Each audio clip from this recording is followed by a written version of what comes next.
Good morning, guys. We have our first athlete with us today, Mr. Chris Wade.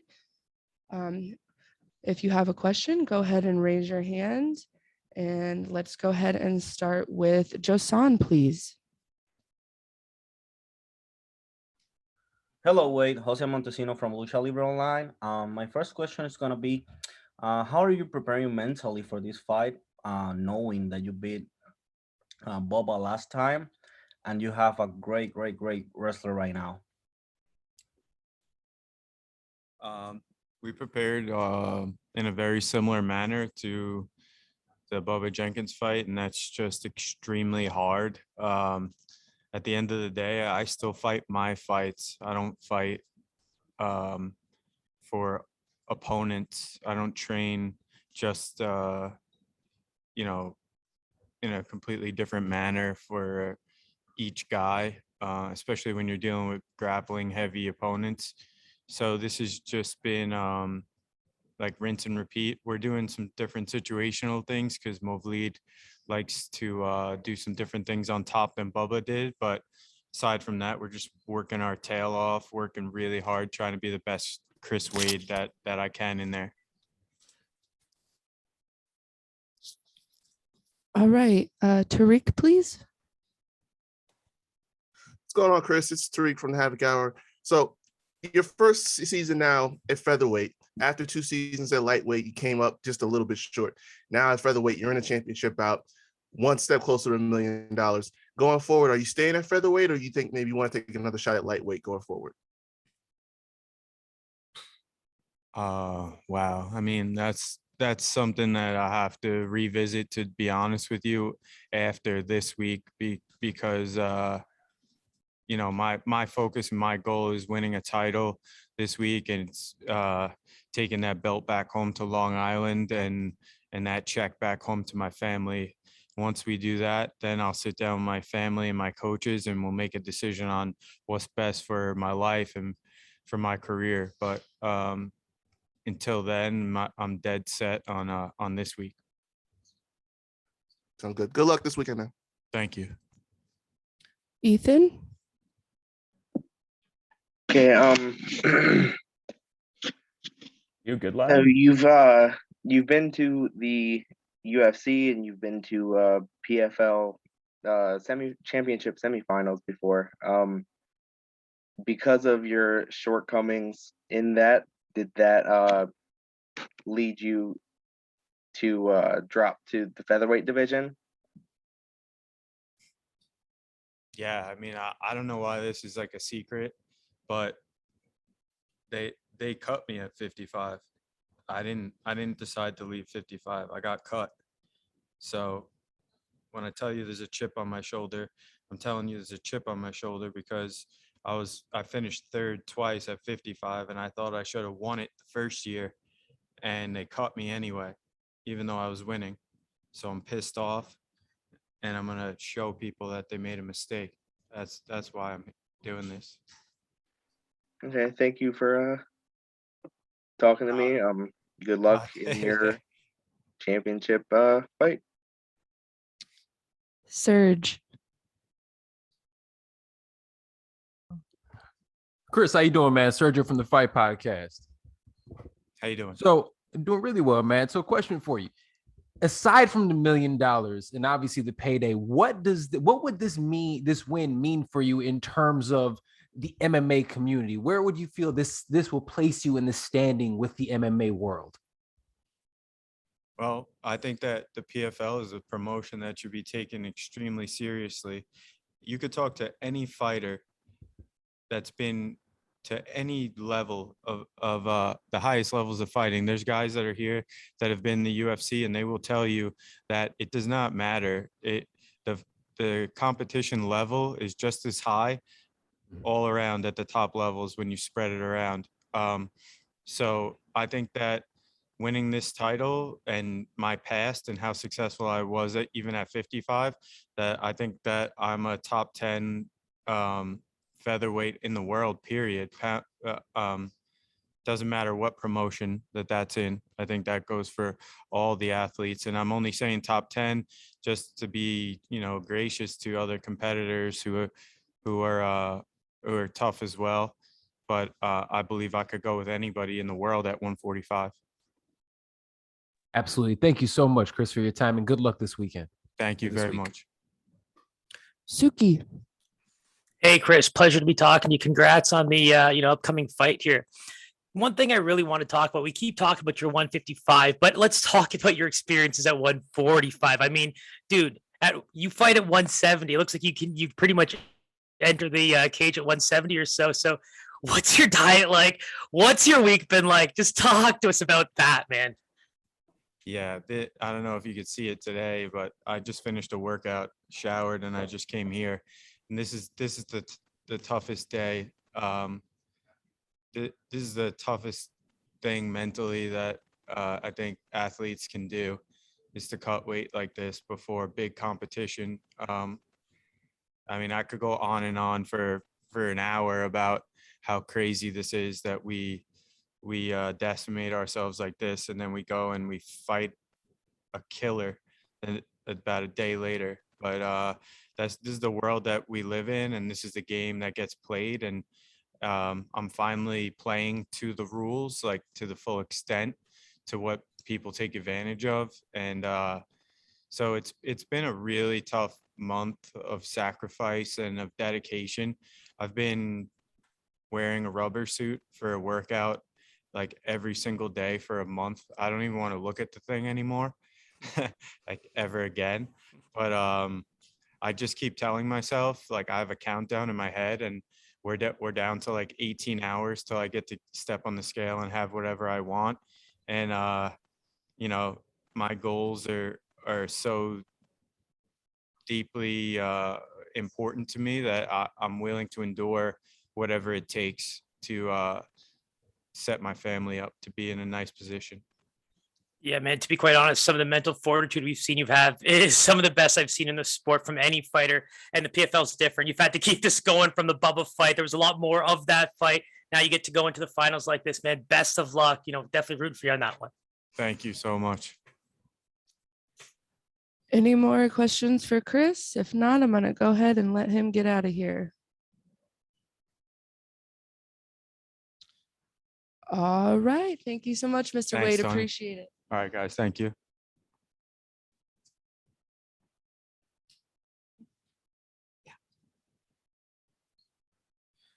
We got Hausch coming up next. So if you have a question for Hausch, go ahead and raise your hand.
All right, we have Hausch. Let's get started with Max, please.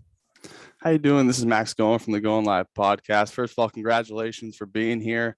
Big stage. Can you just give us your feelings and how you're feeling leading up to this fight? I feel great, thank you. And I think it's the best weighting cut ever I'm doing. I feel strong and my weight is like 2 pounds down than I used to be when I am one day before the weighting. So I feel really good. Ethan. Hello, House. This is Ethan from South Florida Insider MMA. With big wins this year over people with, you know, big names like Clay Collard and Anthony Pettis, and you only really fighting in smaller organizations previously. Do you think that now is your time to shine on the big stage in a major promotion like PFL? Hey, Ethan. Yes, 100%. I'm ready to shine in the PFL and the big stage. I always feel ready to make really good fights because I know the level, the guys who I train with. So if I train with the best guys in the world, why can I performance as good I'm doing at my trainings? So right now is my time. This belt's gonna be mine. All right, excellent answer. Good luck, Thank and you. have a good rest of your day. Appreciate it. Tariq. How you doing, House? This is Tariq from the Havoc Hour. So going into the season, you were an alternate in the lightweight division. Now, after we mentioned before, you went through some big names, Clay Collard, Anthony Pettis. Now you're in a championship fight. What was the motivation going into this season, knowing that really weren't even considered to be in the mix? My biggest motivation remains the same since when I started in the sport. I love the fight game. I am a really fighter. I have this samurai spirit. If I would born rich, I would make this for free. I love to be here. I love the game. I love MMA. I love the process. I just hate the waiting cut. This part I hated. But the rest, I fall in love for everything. And this is my motivation. I'm here to make a legacy, to show how good I am, to make everything with love, to inspire persons who are watching me, who telling everything is possible with God. 7 months ago, I was cleaning office at night, and right now I will become a millionaire. So that's what I'm sharing. That is my history, and I'm trying building my legacy. Good luck in this fight. Thank you. Sergio. How's everything going, man? Sergio from the Fight Podcast. So, how has training camp been for you leading up to this? And also, do you feel like, what do you have to say to those people that are still doubting you, especially after you've beaten names like Anthony Pettis and Clay Collard? To be honest, I'm very surprised. I am the underdog again. I think when everything ending, this is gonna sound a lot better, like 4 times underdog and now champion. How Ushman feel? This is gonna sound awesome. And but I'm surprised I am the underdog because the guys I beat in the last fights. So I think I would be the favorite for this fight, but it's not what happened in the odds. And my training camp for this fight was awesome. I really put myself to work hard for these 2 extra rounds. The camp start like a hell for me. Was really difficult physical, and like 2 weeks ago I felt ready for the fight. I really felt okay. We did cut corners, we did everything we could to achieve the best performance of me and the trainings. We find the balance of don't train too much but train hard enough to grab a victory. So I feel great. Awesome. Thank you very much for your time today. Good luck this week. Thank you. Yes, sir. Suki. Roush, pleasure to be talking to you, and congrats again on hitting the finals. And we kind of just spoke about you being the underdog. And, is there anything for you as a fighter, even coming in kind of after the fact, but beating the guys like Anthony Pettis, Clay Collard, like forget the betting, forget everything. What does that do for your confidence now? Because before it was like everyone was only talking about them, but now here you are going into the finals, right? Yeah, this make my confidence go to the ceiling, because every fight has a doubt in his heart before you step in the cage. The guy tell you, no, I'm extremely confident. Sometimes this is not even good. If you need doubt of yourself and you need to prove yourself when you get there and say, okay, here I am and I'm gonna beat this guy. And I spoke this for me when I fought Pettis, because honestly, I am his fan. I didn't need to study his fights to fight him, and because I watch all of them, so it was a really good fight. I wanted to fight him, and after that victory, my mindset changed forever, because I think, okay, I can beat anyone in the world. I just need to prepare myself, use the right strategy, be smart. I am really strong, but just be strong is not enough. So I need to be smart, listen my corners, and I can grab the victory against anyone. And that's the kind of mindset I have right now. Thank you for your time. Best of luck this weekend. Thank you. Sorry, this week. Max. Thanks for taking another question, Roush. I do appreciate it. Just a quick one. This is your first 5-round fight, hopefully I'm not mistaken, since February of 2018. So I was just wondering if there's anything major in your camps that you changed to adjust to this 5-rounder. Yeah, we need to adjust it for 5 rounds. The camp started really bad, to be honestly, because I was doing really good until the 3rd round, like I'm doing all the fights. But for the 4th and 5th round, I was gotten exhausted. So you work in that, and until I felt ready for 5 rounds. So we did cut corners. I did everything I could, and I just felt ready for the 5 rounds like 2 weeks ago. So, but I am ready, and that's what matters. So for me right now, I know I'm gonna put this belt on my belly. Thank you so much and good luck. Thank you. Anyone else have questions for Hausch before we let him go?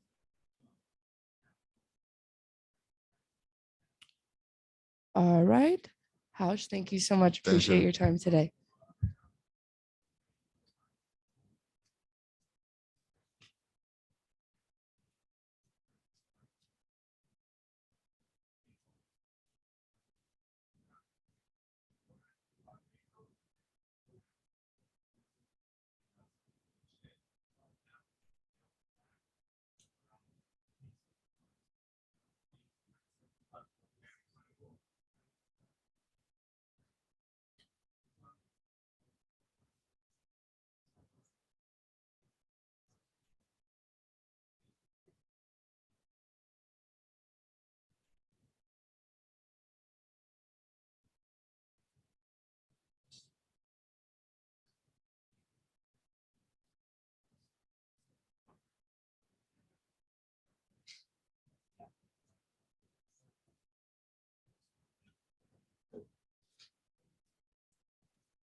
Jes, brate.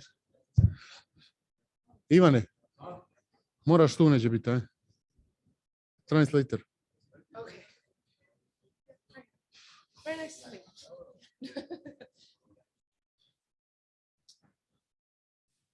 All right, guys, we have Auntie here. If you have a question for Auntie, please raise your hand. Also, we do have a translator, so please give him time to translate. Let's go ahead and start with Tariq.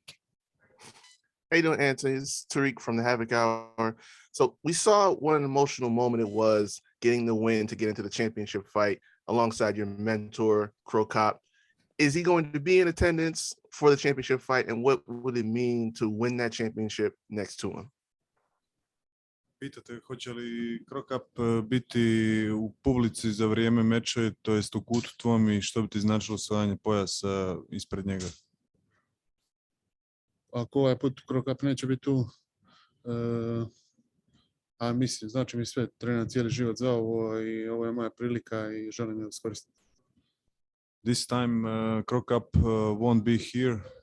He couldn't come this time. And winning this belt means everything to Ante. He trains all his life for this moment, so he's ready, and we will see. Awesome. Good luck on Wednesday.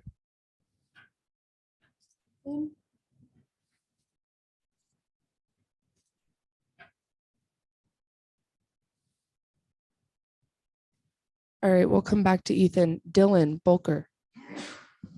I appreciate you taking my call. I was just curious there because it was mentioned that Crow Cop won't physically be in the corner, but he's very familiar with tournament finals like the Pride Grand Prix and the Ryzen Grand Prix there. Has he provided any insights into the mindset of competing in a tournament final?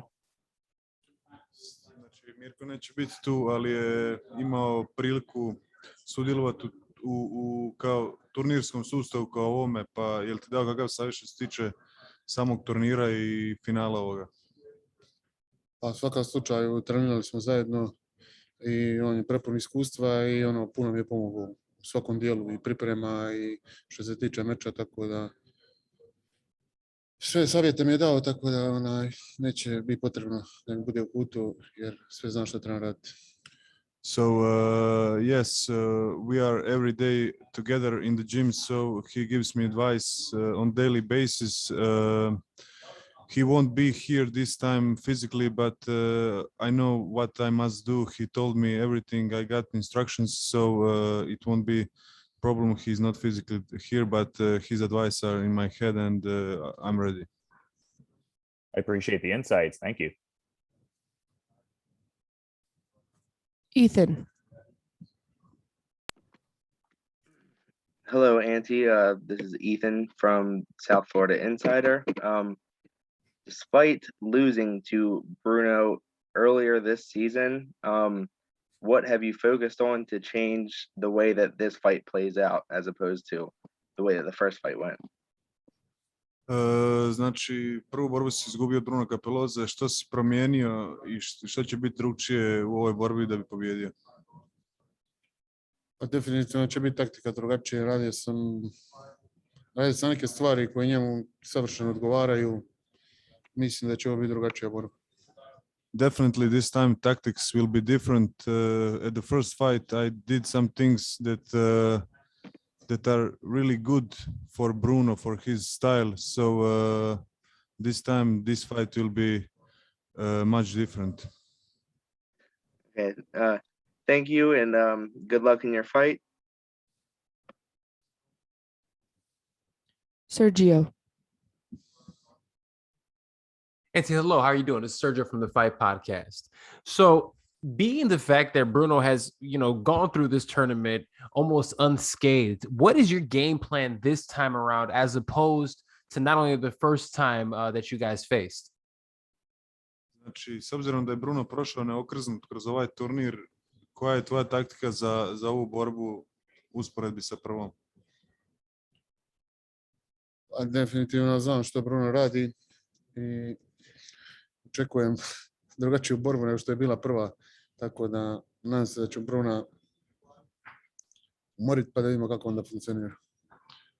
So he very good knows what are capable, what is Bruno capable of. So definitely this fight won't be like the previous one, and his wish is to a little bit tired Bruno. So let's see how we'll respond to that. Thank you very much for your time. Good luck this week. Suki.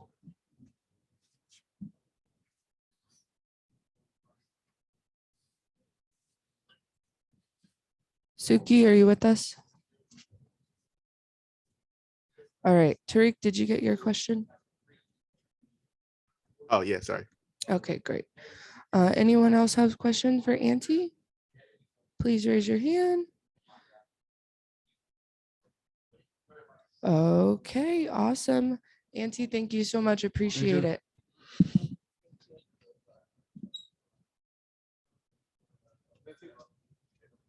Then you have this one.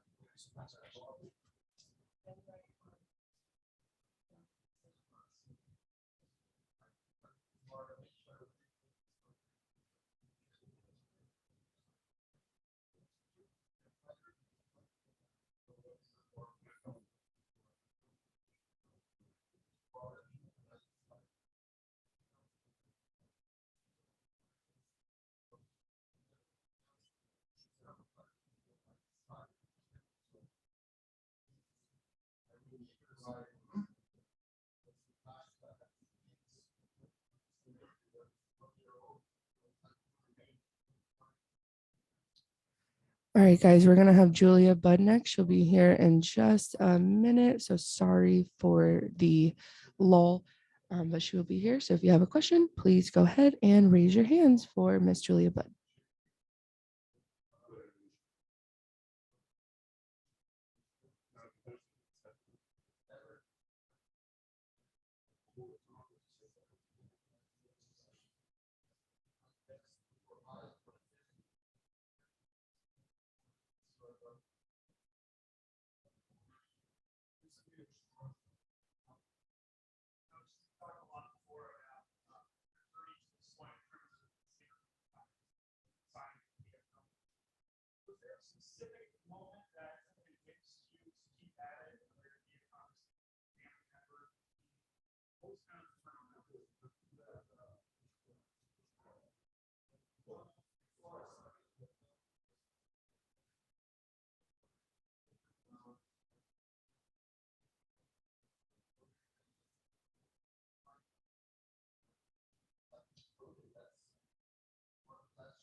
All right, guys, we have Miss Julia Budd with us. Please raise your hand if you have any questions.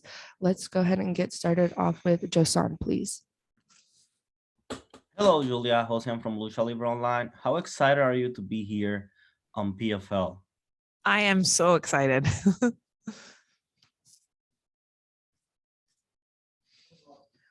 All right, let's go with Ethan Johnson. Hello, Julia. Ethan Johnson from South Florida Insider. So you are a high-level kickboxer. You've competed at the highest level of MMA. Your only losses in MMA coming to some of the most dominant champions that female MMA has ever seen. How confident are you coming into this fight? I believe your first fight in PFL. How confident are you coming into this at 38 years old? And how much longer do you plan on competing? I'm super confident. I've had an amazing training camp and I've been getting ready for this since I think May, June. I was hoping to be an alternate in the 2021 season and that didn't really pan out, but I was preparing for that with that in mind. So I just feel super ready and I'm super confident in my skills and I look forward to putting on an amazing show on Wednesday. All right. Thank you. Good luck in your fight. And Thank you. Yeah. Max Goen. Hey, Julia, this is Max Going from the Going Live podcast. Welcome to the PFL. I just want to get your first impressions on coming over from Bellator. Any differences, any similarities that you see between the two, and how are you liking, fight day, fight week for the first time in PFL? It's been amazing. Yeah, I had an amazing 7 years with Bellator, but I was ready for a change, and this week has been different and good, really good. So I'm Awesome. happy. Thank you so much for the time and good luck. Yeah, thanks. Tariq. How you doing, Julia? This is Tariq from the Havoc Hour. So you've faced a lot of huge names throughout your career. I mean, Amanda Nunes, Ronda Rousey, Jermaine Durandamy. How much did the prospect of facing a Kayla Harrison factor into you coming over to the PFL? It was definitely a factor. It was, we were kind of, when I finished my last fight on my career, my Bellator contract, we kind of looked at who the champions were and the potential fights for me. And this was the most exciting. This is where I wanted to be. The way that they run the league, it's just, it feels like a new beginning for me. And I look forward to coming over here and being dominant. Awesome. Look forward to seeing you. Thanks. Carlos. Hello, Julia. Carlos from the Draper Podcast. Just wanted to ask you, you're 7 years with Bellator, now PFL. Why PFL? Is there anything special, like why you chose PFL specifically? Yeah, it's an amazing league. What they're doing is huge for the 155-pound women's division. I wanted to be a part of it. I was watching their format, how it just seems exciting. It gave me a new fire to strive towards this. Well, obviously the season next year, but having this fight October 27th was a huge deciding factor as well. And fighting Caitlin Young was just, it's exciting. So, I'm happy I'm here and I don't plan on going anywhere. Thank you. Good luck on Wednesday. Thanks. Serge. Julia, how are you doing? It's Sergio from the Fight Podcast. I'm good. How are you? Doing very well. Thank you. Good. So look, you are a legend of the sport. You fought some of the best in some of the best organizations in the world. What has this experience been so far with the PFL? And what are you expecting from your opponent, Caitlin Young, this week? The experience so far has been amazing. I'm super proud and excited to be part of the PFL family. So that's been awesome. I expect my opponent to bring it. She's a veteran of the sport. She's been around for a long time, and I expect her to bring her best. So that's what I prepared for. Amazing, amazing. Good luck this week. Happy to see you with the PFL. Thank you. Absolutely. Dylan Bolker. Hey there, Julia. I appreciate you making some time. Hi, thank you.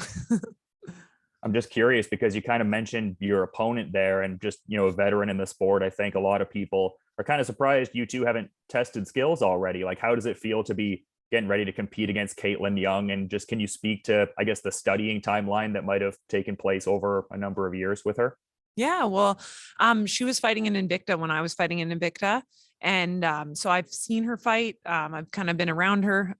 But yeah, when they brought up, I knew, I said to my coach, I think the August card when she was supposed to fight and their fight fell through, I said, I bet you that is going to be my opponent for October. And we were kind of hemming and hawing about it. I'm like, no, I bet you I'm fighting her. So I kind of felt like I was going to face her. And I feel like she's a great fighter, and I just look forward to getting in there and showcasing my superior skills.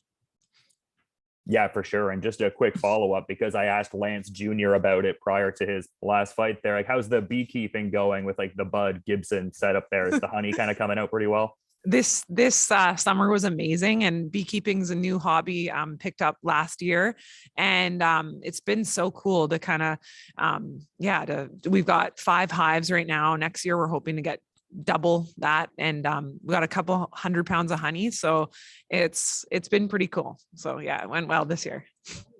Yeah, I was gonna say, you'll have to let me know when the small batches start getting out there. I'll definitely be buying some. Thanks for the insight. For sure. We'll have some. Suki. It's an absolute honor to be talking to Julia. You know, as a fellow Canadian, you know, Toronto born, if you're 30 plus, I mean, you and your husband are basically pioneers of the sport. And, you know, we just watched Lance Jr. fight. So talk to us a little bit more about that, representing the country, and not just because, you know, we see Canadian fighters all the time, but I feel like you and Lance Sr., there's a different vibe there. There's a lot more time put in. I mean, we were watching him fight Evan Tanner in like the early 2000s. You know, it's a pretty crazy history when you think about it. So give us more insight on that, what it's like representing the country. Yeah, well, I'm a proud Canadian.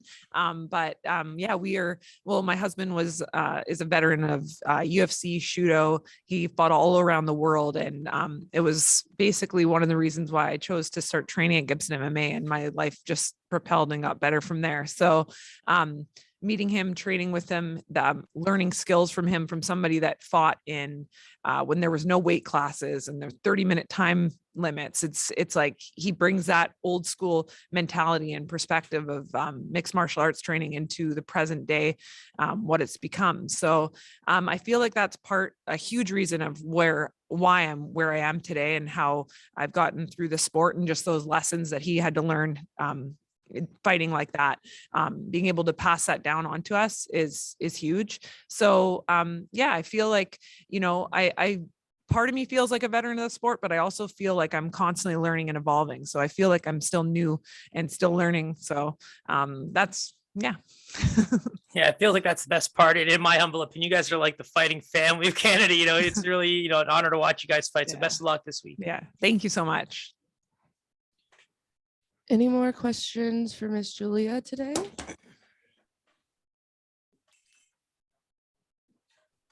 Okay, thank you so much, Julia. Thanks. Appreciate it. Awesome. We're gonna bring Movlid up next. So if you have a question for Movlid, go ahead and start raising your hands.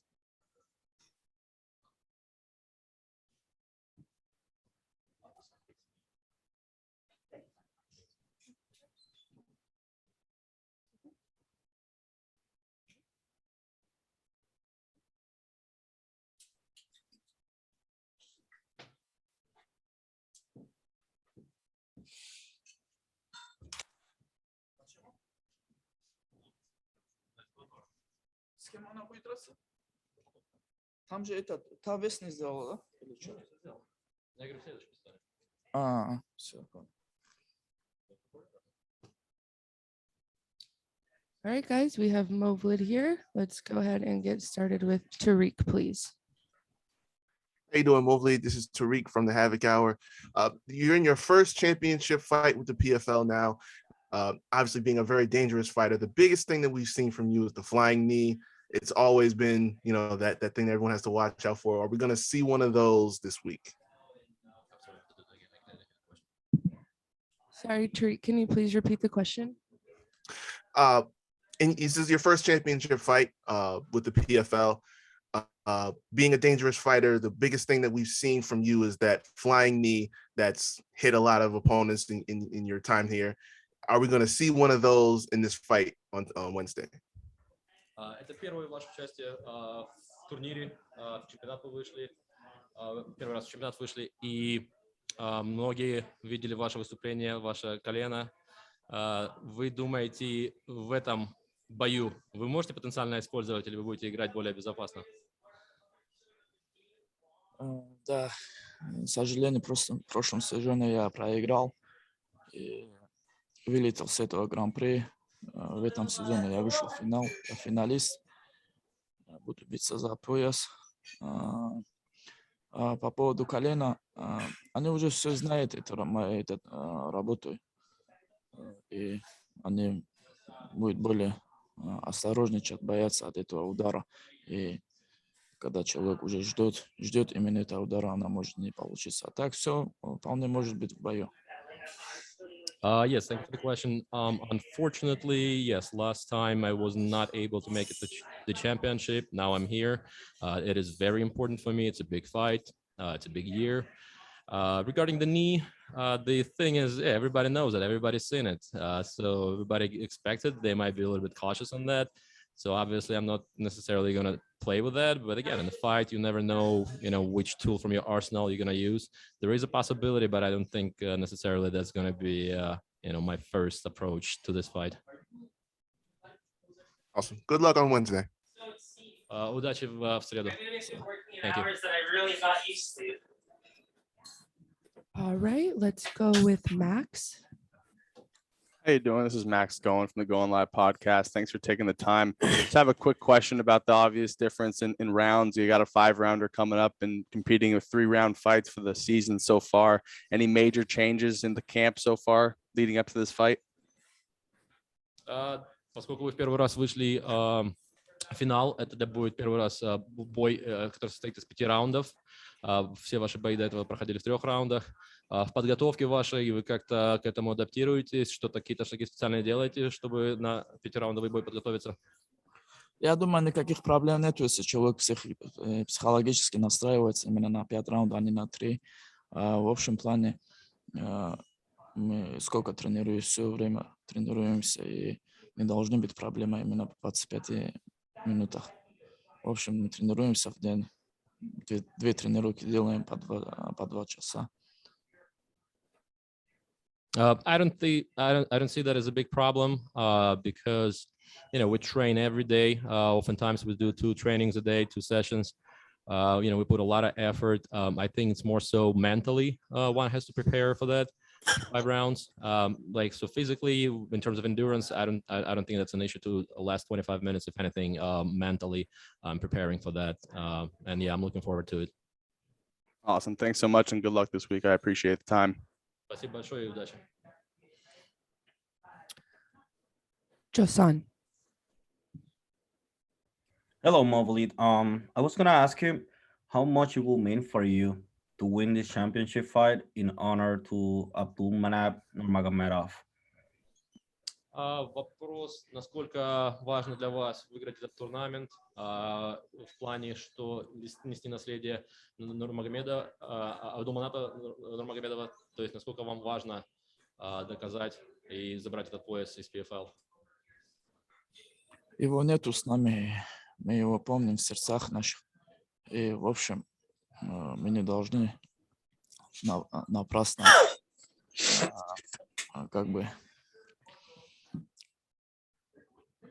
должны возвысить его имя и показать результат.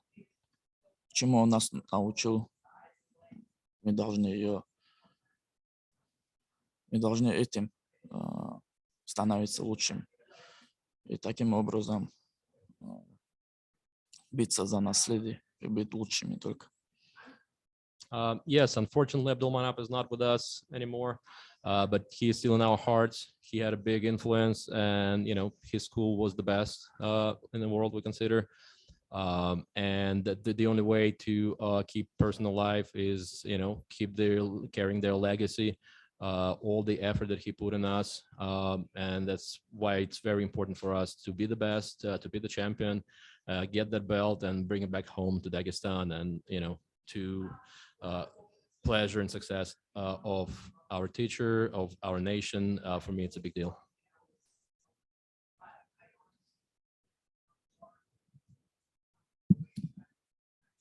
Josan. Ethan Johnson. Hi, Movlid. This is Ethan from South Florida Insider. South Florida Insider. You're currently undefeated, but your last fight was the first time that you have ever been to a split decision. Was that like did that sorry. First time ever being to a split decision.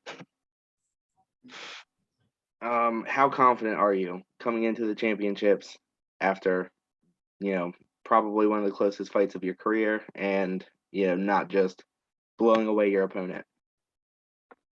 Ваш рекорд, у вас нету поражений. Единственное, что в прошлый бой у вас было разделенное решение, с которым некоторые не согласны. В этот раз, подходя к чемпионату, к финалу, насколько вы думаете, серьезно может это отразить? Ну, то есть, как бы вы серьезно воспринимаете то, что было разделенное решение, и то есть, насколько вы готовы к этому бою, насколько важен для вас, разделенный это будет результат или нет, или вы просто как бы настроены на победу, неважно какой ценой? Мы все знаем, что я просто в прошлом сезоне проиграл. Я признаю это поражение, допустил ошибку, я проиграл. Как бы все равно ее посчитали несостоявшим. А по поводу раздельного решения судей, для меня важно победа, она не имеет значения, она раздельна или единогласна. As we know, last year I had a loss, even though it was not a contest after all. But I acknowledge that. I do not deny that. Regarding the last fight with Brandon, the split decision, things happen for whatever reason. Again, for me, the most important part that the outcome, that I get the victory, and the same is here. All I care for that it's a victory. And you take belt and a prize, and which way it comes, one way or the other, what the price for that, I don't really care. Okay. Thank you for your time. Good luck in your fight. Спасибо за время и удачи вам. Thank you.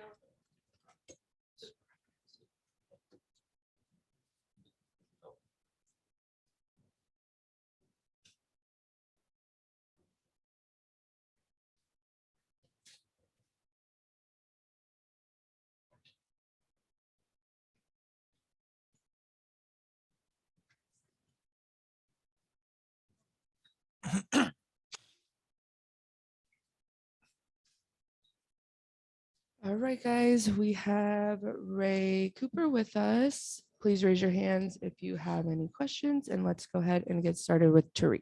How you doing, Ray? This is Tariq from the Havoc Hour. So you haven't been shy about letting people know that this is your division now, your last season's champion.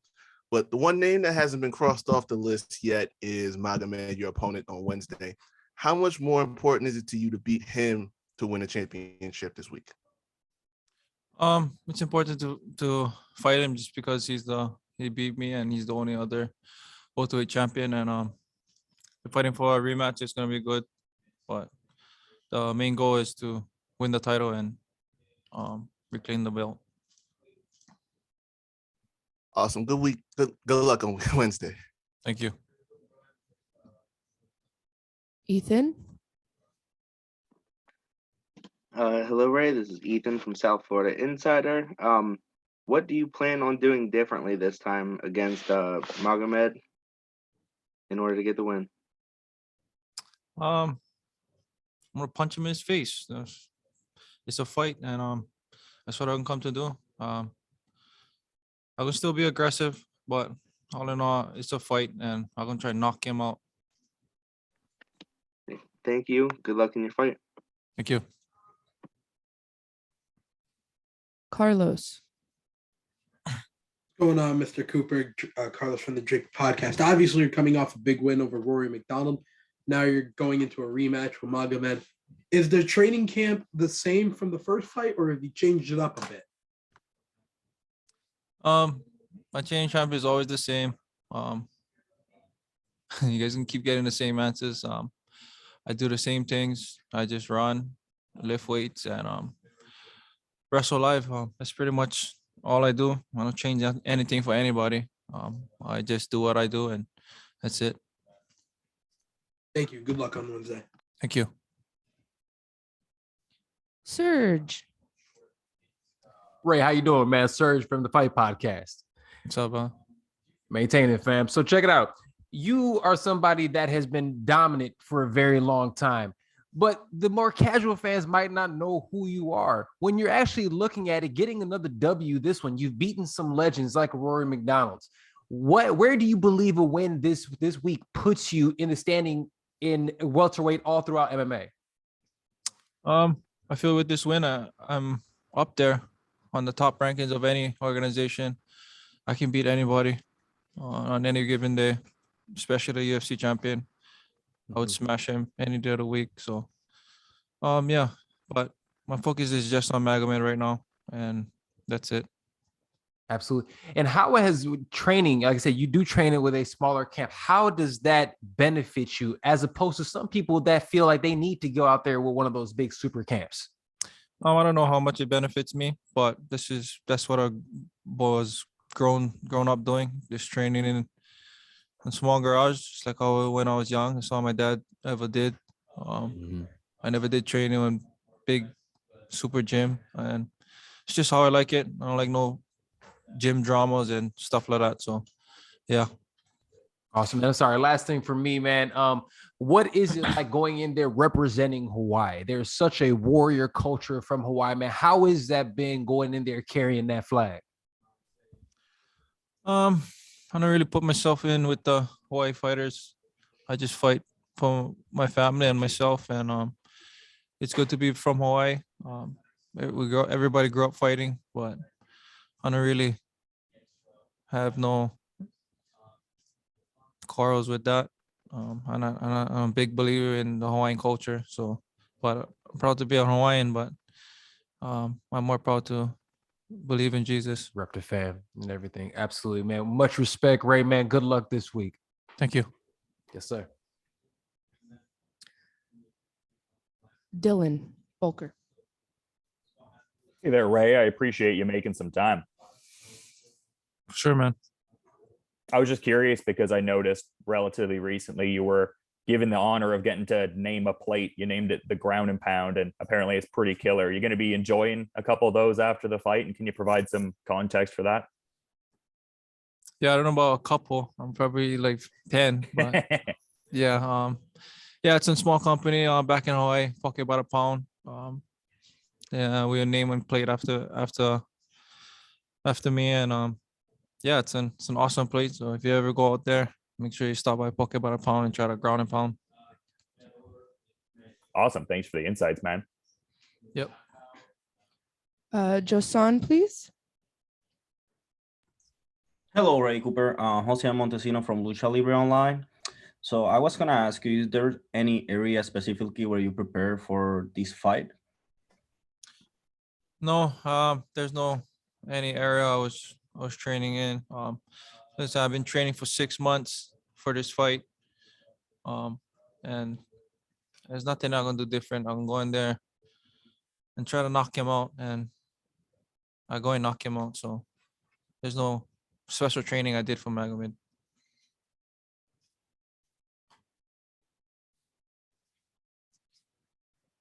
Ethan Johnson. Ethan Johnson from South Florida Insider. So you mentioned how, pretty much everyone knows that you're one of the top welterweights in the world. Do you plan on, whenever your PFL contract is up, going to one of the other promotions like Bellator or UFC to really help solidify that you are the best welterweight in the world? I'm not too sure yet. Well, I don't know about any of that. Just focus on my fight right now, and me and my manager and my dad are gonna talk about him later. Thank you for your time. Thank you. All right. Any more questions for Ray? All right. Thank you guys so much. Appreciate your time. Mr. Cooper, thank you so much. Thank you.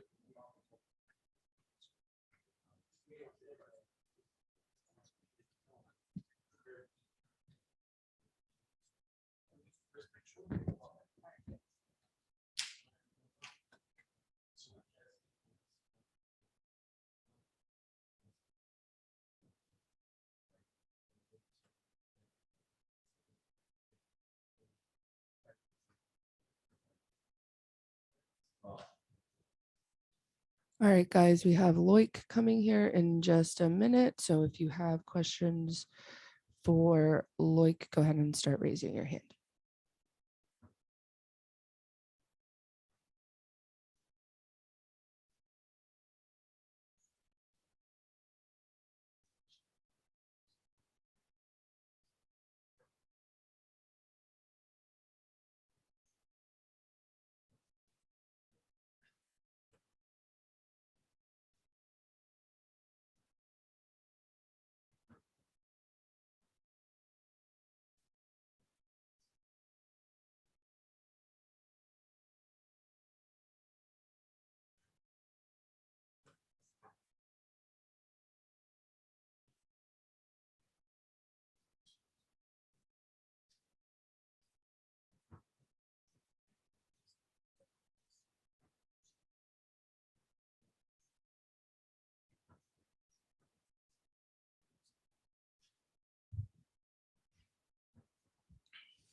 Jak zaczął.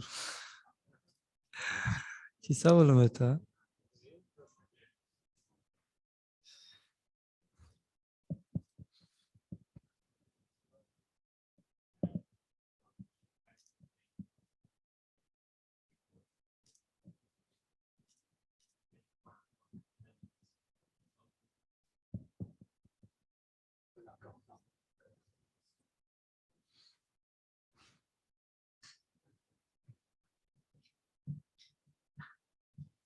All right, guys, just give us 1 second. Got to get my translator right here, and then we'll get started.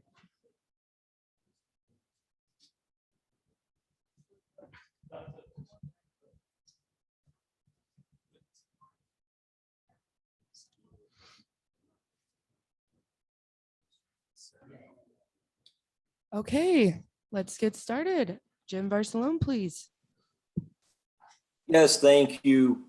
Just curious how training went at Sanford MMA and who prepared you, who got you ready for this fight?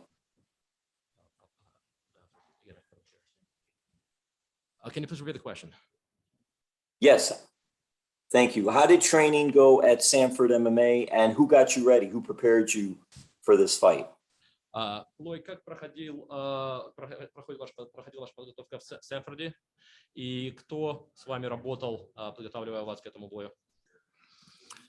Ну, подготовка прошла хорошо во главе Генри Хуфта. А так все коучи работали, чтобы готовить меня в финале. В целом хорошо все прошло. Yes, the training was was great. My main coach was Henry Hoft. But again, there's the whole team participating, all the coaches trying, to help us out. It's a teamwork. And overall, I'm very pleased, and I think I'm in a great state and I'm ready to go. And lastly, for me, South Florida is such a great place for training. And you have two outstanding groups in Sanford MMA and American Top Team. And I'm curious with this fight, is there a little more incentive because it's a Sanford MMA fighter versus an American Top Team fighter, or you don't look at it like that?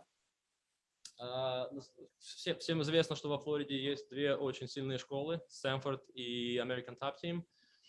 Вы представляете одну школу, ваш оппонент представляет другую. Для вас это весомый момент, для вас это важно, то есть, что вот наш зал против их зала дерется, или вы просто как бы больше настроены на себя и для своей страны это делаете? Нет, конечно, даже не обращал вообще на это внимания, так как я представляю клуб Акбара давно, уже много лет. Это наш национальный клуб бойцовский. А так я с Сэнфордом тренируюсь. Конечно, я хочу, чтобы наш клуб тоже Сэнфорд прославляет, но я даже об этом не думал, что можно вот так, да. Я не знаю, у них есть нету между ними вражда или что-то такое, конкуренция. но вовсе я об этом не думал, и у меня вообще таких нету. Для меня важно, чтобы выиграть для себя, для своей страны, для своего клуба. И так. Not to hurt anybody's feelings, but for me, it's not a big factor here. I, first of all, think I represent my original club, Club Akbar. That's our national training club back home. I mean, I know there's kind of rivalry going on between the American top team and Sanford. You know, it's going to be happening, but most of all, I'm fighting for myself, for my country, for our nation. For me, that's more important, but obviously thanks for everybody for helping us to prepare and get ready for this. Well, thank you. You're welcome. Dylan Bolker. I appreciate you taking my call. I'm just curious because I had seen an interview in the summer there saying that there was a certain level of pressure associated with the quick turnaround between the different PFL fights and the season framework and everything like that. Is there a level of competitive benefit to that sort of pressure? Насколько мы знаем, формат PFL приходится много боев делать за год, промежутки достаточно маленькие между ними. Вы считаете, это хороший формат, как бы вас это мотивирует, то есть что в форме приходится постоянно находиться, то есть как бы вы это считаете хороший момент или он не нравится вам немножко формат? Ну, конечно, мне самому не нравится, потому что были моменты, что через 25 дней сразу начался другой турнир, ты вообще даже не можешь отдохнуть, даже не можешь после весогонки очень сложно контролировать вес, чтобы держать, потому что организм голодный, истощенный, хочется больше питаться, вот. А так, было бы классно, если было бы каждые 3 месяца хотя бы бой, вот можно было бы как-то чуть расслабиться или что-то так, чтобы организму дать отдохнуть. Yeah, that's not easy, to be honest, because every time you cut weight, it takes a lot of effort. You know, you waste a lot of energy to recover. You know, it affects your body. Yeah, you stay in good shape, but again, it takes toll on you. Because even I remember there was a time when the new tournament started in about 25 days. Ideally, I would like to keep it at 3 months apart, but it's just what it is, and you know, we'll just have to go with the flow. Fair enough. And just a quick follow-up here, because I'm noticing the nickname is Jaguar Paw. I feel like I'd be remiss if I didn't ask for the backstory on that nickname. Вопрос заключается про ваше имя, то есть боевой, да, то есть Ягуар. Откуда это пришло? Можете рассказать историю? Ну, когда у меня бой был в Казахстане по профессиональскому, это второй профбой был, и когда меня объявили каком-то там титулованным бойцом и так далее, в конце еще назвали, что у меня никнейм Лапа Ягуар, я просто удивился, я думал, что это не я, не про меня говорят, я думал, что это какая-то ошибка, но не знаю, по какому-то причине меня так объявили, не знаю, походу кому-то хотели сделать имя, чтобы вот так меня объявить каким-то там гигантом, вот, оттуда потом пошел вот это имя. So that was my second professional fight back in Kazakhstan. And when I was fighting an opponent, I guess they thought that maybe I'm still too unknown, and they came up with that name because I even was not aware of that. And then they said, oh, Jaguar Paw. I even realized they were talking about me at the time. So maybe they were trying to hype me up a little bit, and the name got stuck in that moment. I appreciate the insights. Thank you.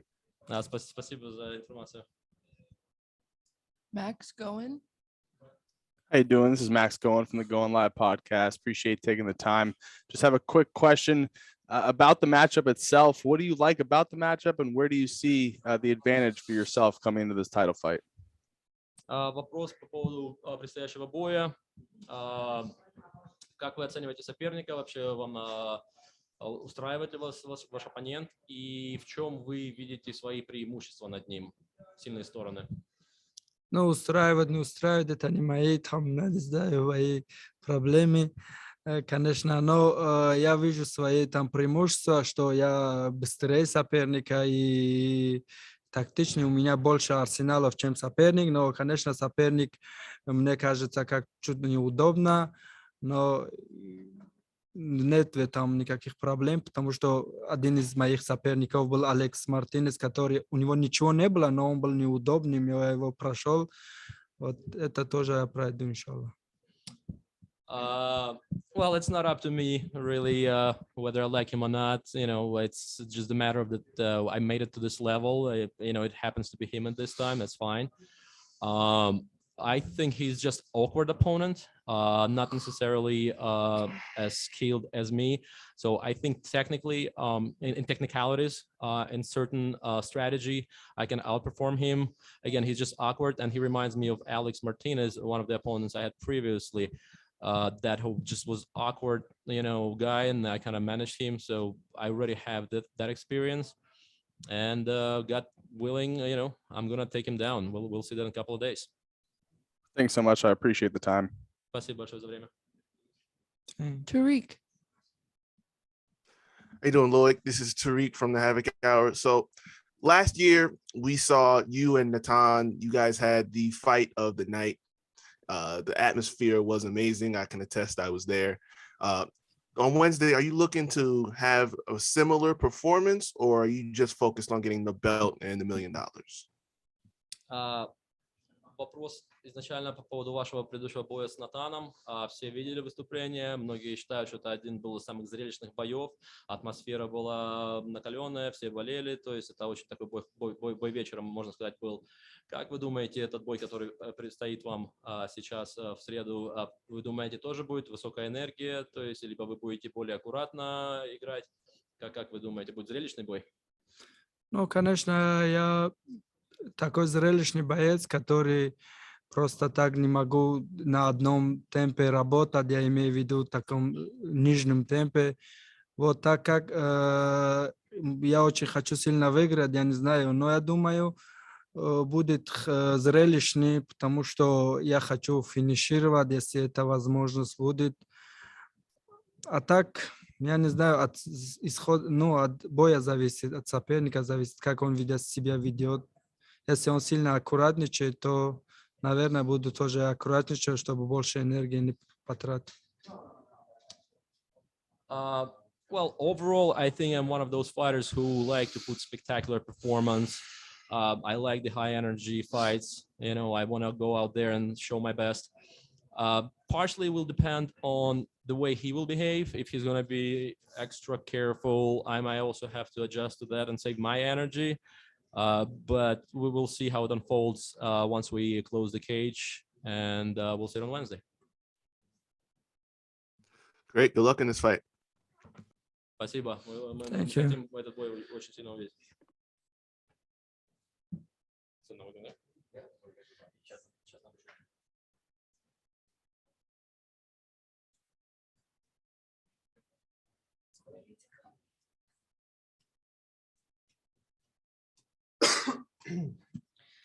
All right, guys, we have Mr. Antonio here. Please raise your hand if you have a question. Let's go ahead and get started with Max. How you doing, Antonio? This is Max going from the Going Live podcast. Good to talk to you again. When we first spoke, it was at the start of the PFL season. Now here we are at the championships. I got to ask you an honest question. Did you expect this to happen the way it's happened? I'm sorry, I couldn't hear very well. Should I repeat that? Yes. Yes. Okay. Yeah. Just we spoke at the start of the PFL season, and now here we are at the championship. I'm just wondering, were you expecting it to go down like this? For sure. We always expecting the best, you know, like the first fight was really good. I could submit Tom Lawler in the first round, make 6 points. The second fight against Vinny did not end the way I wanted, but I think I was doing very well. You know, in the last fight against the former champion, Emiliano Sordi, was pretty good, you know, make me feel even more confident, you know, to get here and get this belt.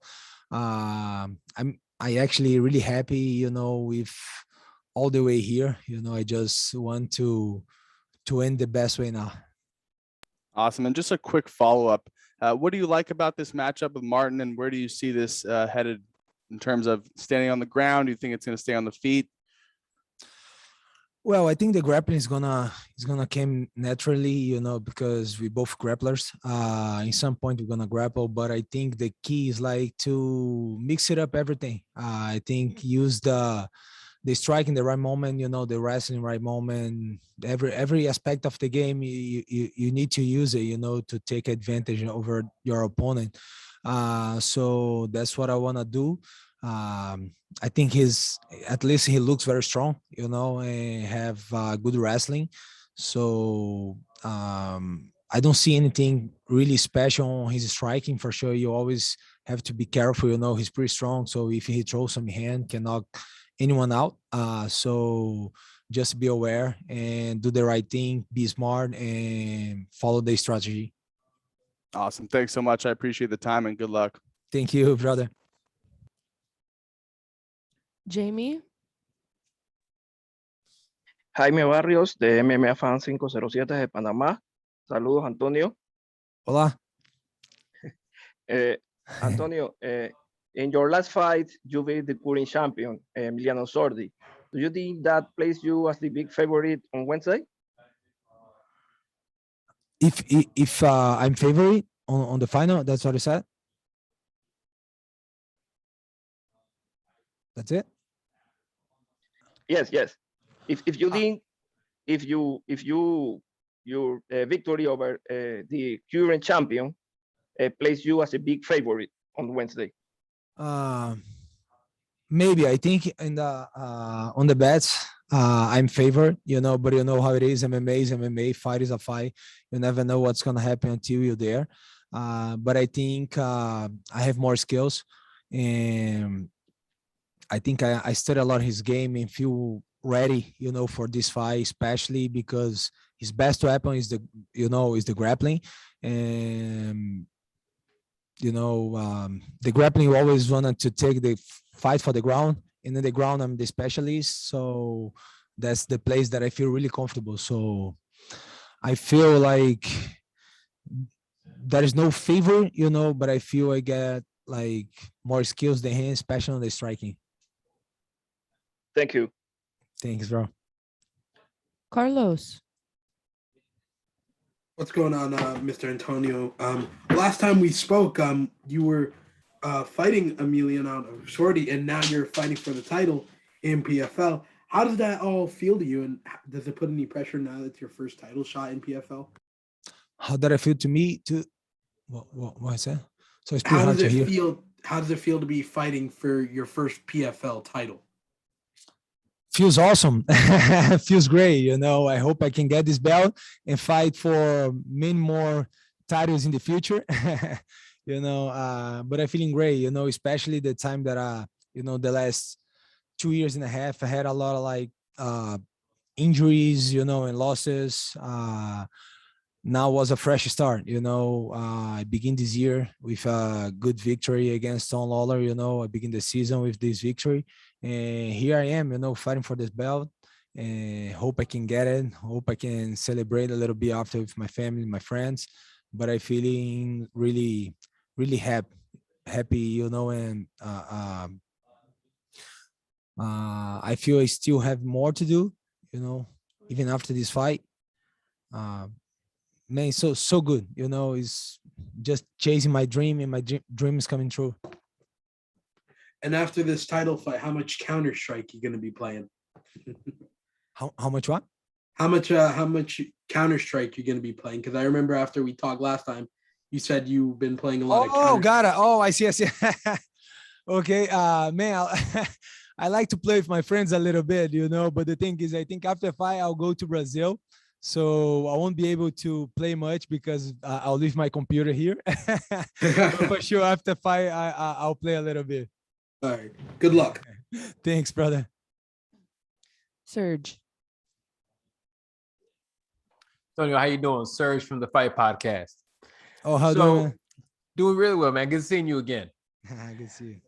Good, man. So since you've been on the PFL, you've gone through a tear, the who's who of light heavyweights in there. What do you credit to this resurgence of your career?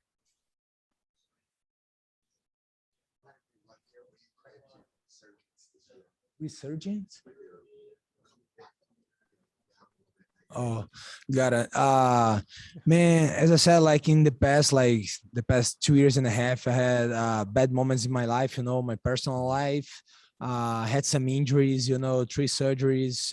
Was a pretty hard time, recovering from the surgeries, the injuries and stuff. So it's hard to come back.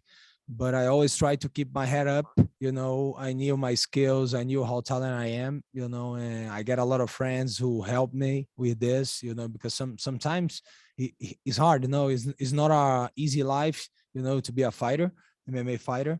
And because I always believe it, and I get good people on my side, that's make me, be more confident, and keep chasing my dreams. And here I am, after a good season, fighting for the belt. Absolutely. And where do you think that this puts you with the win this week? Where does this put you within, the world rankings of light heavyweight? The light heavyweight, man, I don't know. I actually don't know who judge it. I see some things in the internet and stuff. You always see the UFC rankings and stuff, and sometimes I don't understand. But getting this belt for sure is gonna put him in the good place. Absolutely, man. Good luck Best this week, place here, man. at Thank you least. good luck with this week, man. And thank you so much for your time. Thank you so much, brother. Yes, sir. Dylan Booker. Hey there, Antonio. I appreciate you making some time. Thanks, man. I'm just curious because I spoke with Buchecha ahead of his MMA debut there, and he was talking in a pretty favorable way about the work he was getting in with you ahead of that one there. Can you speak to some of the recent work you were able to get in with Buchecha training? Some of the what? Sorry? The training? Oh, sure. Yeah. Bushesh is a big friend of mine. He's a good friend. We've been training a lot. He's a great training partner. Great human being. He's proving a lot on his game. We train a lot, especially for the fight against Vinny. And for this fight, we train a lot too because he's a great grappler. He's strong and helped me a lot. Man, we always trying to help each other. He's as I said, he's living with me now. He's living in my house, and we always trying to how do I say? Always try to help each other. You know what I mean? So he can count on me. I see how he is right now. I remember the beginning when he started training MMA, how he was. I had to just playing a little bit, and now we go hard, and it's hard to beat him. He's an animal. He's a beast, and I think he's gonna get even better. He's improving every day, and looking forward to see his next fight.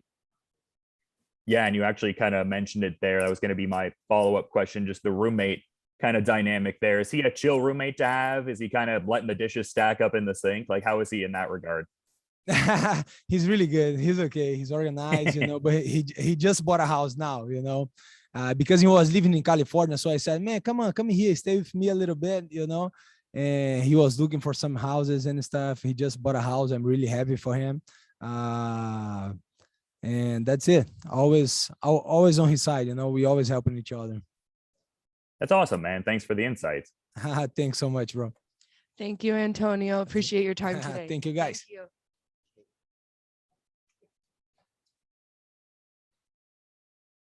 Thank you. Appreciate it. Thank you. All right, guys, we have Bruno coming up. So if you have a question for Bruno, please raise your hand.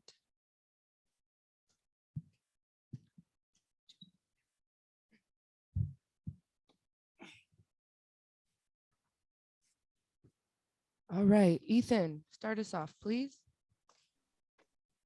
Hello, Bruno. This is Ethan from South Florida Insider. I was wondering, are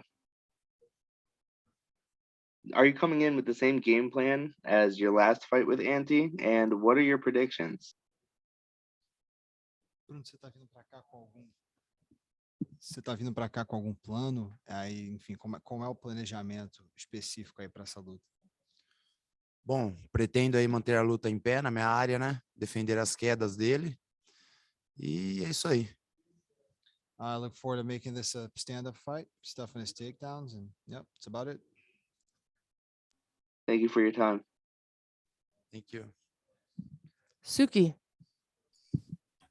Hey, Bruno, pleasure to be talking to you again. The last time we talked about how you might get to use your grappling a bit. You've been working so hard on getting better, but here we are, just knocking people out right, left, and center. So do you see that being something, if he survives the first round, maybe you get to use it, or are you just going in there and trying to put on a show for that title? Na última vez que a gente conversou, você falou que, enfim, tinha intenção de usar um pouco mais de seu grappling, mas, enfim, desde então é só nocaute por cima de nocaute. Você tem intenção de usar o grappling aí, dependendo de como a luta vai? Bom, meu carro-chefe é o strike, né? Mas se eu precisar aí no meio da luta usar o grappling, estou muito bem preparado, treinei muito bem em todas as áreas, então não precisei ainda usar a parte do grappling, mas se eu ver ali que o jogo em pé tá meio complicado, com certeza eu vou botar para baixo também. I trained a lot of grappling in this camp. Obviously, my forte is my striking, is my stand-up game. But that said, if I feel like things are getting a little complicated, standing up, I have no problem in taking him down and working the grappling I've been drilling. Great. Good luck this week. Thank you. Josan. Hello, Jose Montesino from Lucha Libre Online. What's next for you if you win this on Wednesday? Because we had a lot of people, a lot of great fighters. What do you expect if you win? Who you would like to fight next? O que você espera, enfim, do seu futuro aí depois de quarta-feira, entendeu? É uma grande luta. Tem alguém específico que você gostaria de lutar? Alguma outra coisa que você gostaria de fazer? Bom, com certeza aí depois de quarta-feira eu quero acordar com meu cinturão do lado, muito feliz. Não tenho oponente específico que eu queira lutar, qualquer um que o PFL me der aí, vou estar agradecido e vou dar um grande show aí pra galera. Well, Thursday morning, first order of business is waking up with a belt next to me. From there, I've no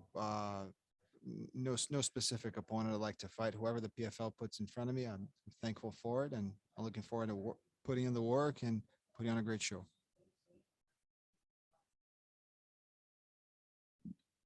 Serge. Bruno, how's everything going? So this is an opponent that you faced before that you've actually dusted off in less than a minute. Do you feel like this is a fight? Does he pose anything different this time around? Bruno, esse é um oponente que você enfim, já venceu com uma certa facilidade, né? Em menos de um minuto. Você vê essa luta como uma luta diferente? Você vê mais dificuldade? Bom, eu venci ele rápido na primeira luta, mas sei as qualidades dele, sei que ele é um grande lutador, vem de uma grande equipe. Estou bem preparado para fazer 5 rounds. Creio eu que ele vai vir com um jogo diferente aí, mas vou estar bem preparado para tudo. He's a great opponent, someone I don't undermine in any way, shape, or form. I think he's coming very well prepared to fight 5 rounds, and so am I. Awesome. Thank you so much for your time. Good luck this week. Thank you. Max. Bruno, good to talk to you again. This is Max Going from the Going Live podcast. When we first spoke at the start of the PFL season, you were a 375 underdog against Ante, and now you're coming in as the favorite in the championship fight. Are you able to just kind of put that aside and just focus at the task at hand, or is that in the back of your mind, knowing that you can knock out a guy like Ante? Bruno, a gente conversou antes da sua primeira luta, né, da temporada, que foi contra o Delia. Você era um underdog, ou seja, estava pagando $375 para cada 100 posto em você. Hoje você é o favorito aqui nessa luta. Como é que você se sente? Bom, entrei como underdog e como mais leve e o menor também de estatura. Mas eu acreditei sempre nos meus sonhos e treinei muito bem, estou bem preparado para a luta e me vejo como campeão. Yep, I came in as an underdog, the lightest and the smallest, heavyweight in this division, but I believe in myself. I believe in my dreams, and here I am. Awesome. Thanks so much for the time. I appreciate it, and good luck. Thank you so much. Dylan. I appreciate you taking my call. I was just curious because I mean, no stranger to championships. They're a champion under the Jungle Fight banner. How much would capturing a championship within the PFL mean in the context of your career accomplishments?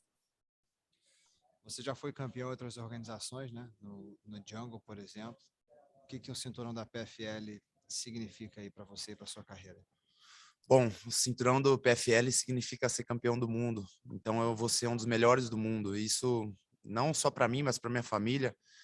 Meu pai e minha mãe vêm dizendo que eu sou um grande orgulho. Então estou muito feliz de estar aqui. Graças a Deus estou conseguindo realizar meus sonhos. Então estou muito feliz. Well, it means being a world champion. I've been able to fulfill my dreams over the past year, and I mean, the biggest reward of all this is to hear from my parents and to hear from how proud they are of me. So this has been an amazing journey. Thanks so much for the insights. Thank you. Josan.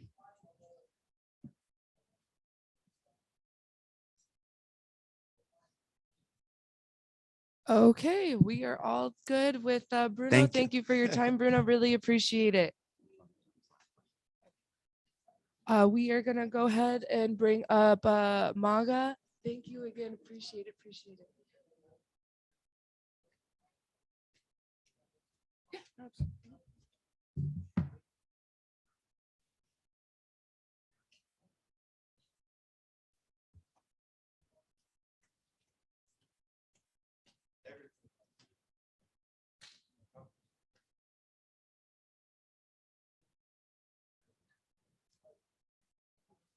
Yep, ready.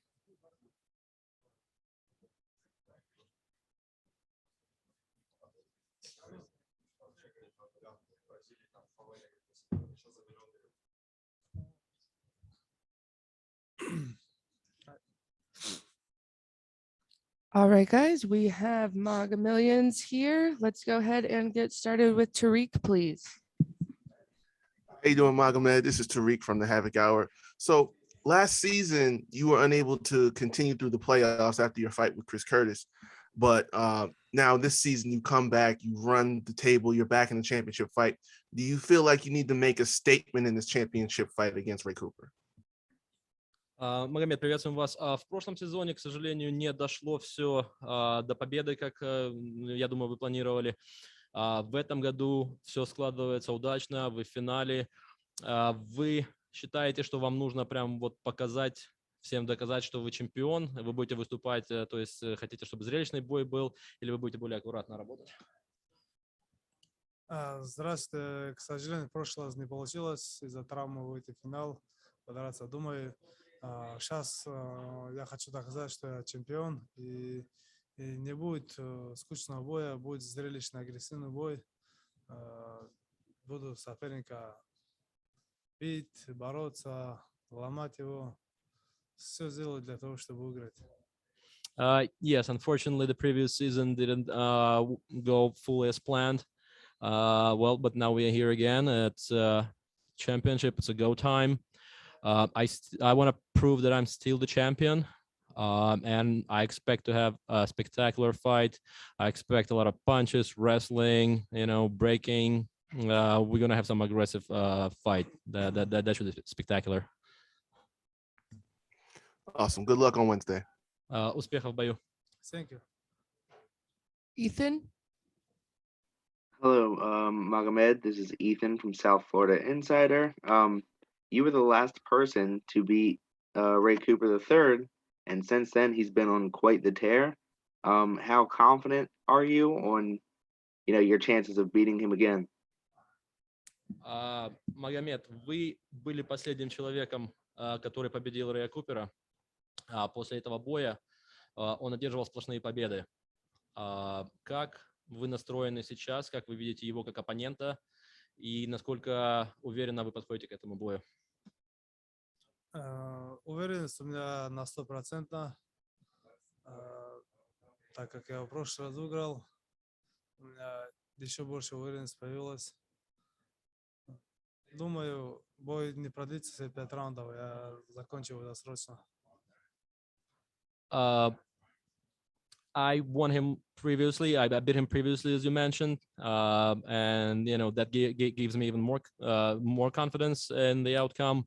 And I don't see this fight going all for five rounds. I'm planning to finish before the time is over. Thank you for your time. Good luck in your fight.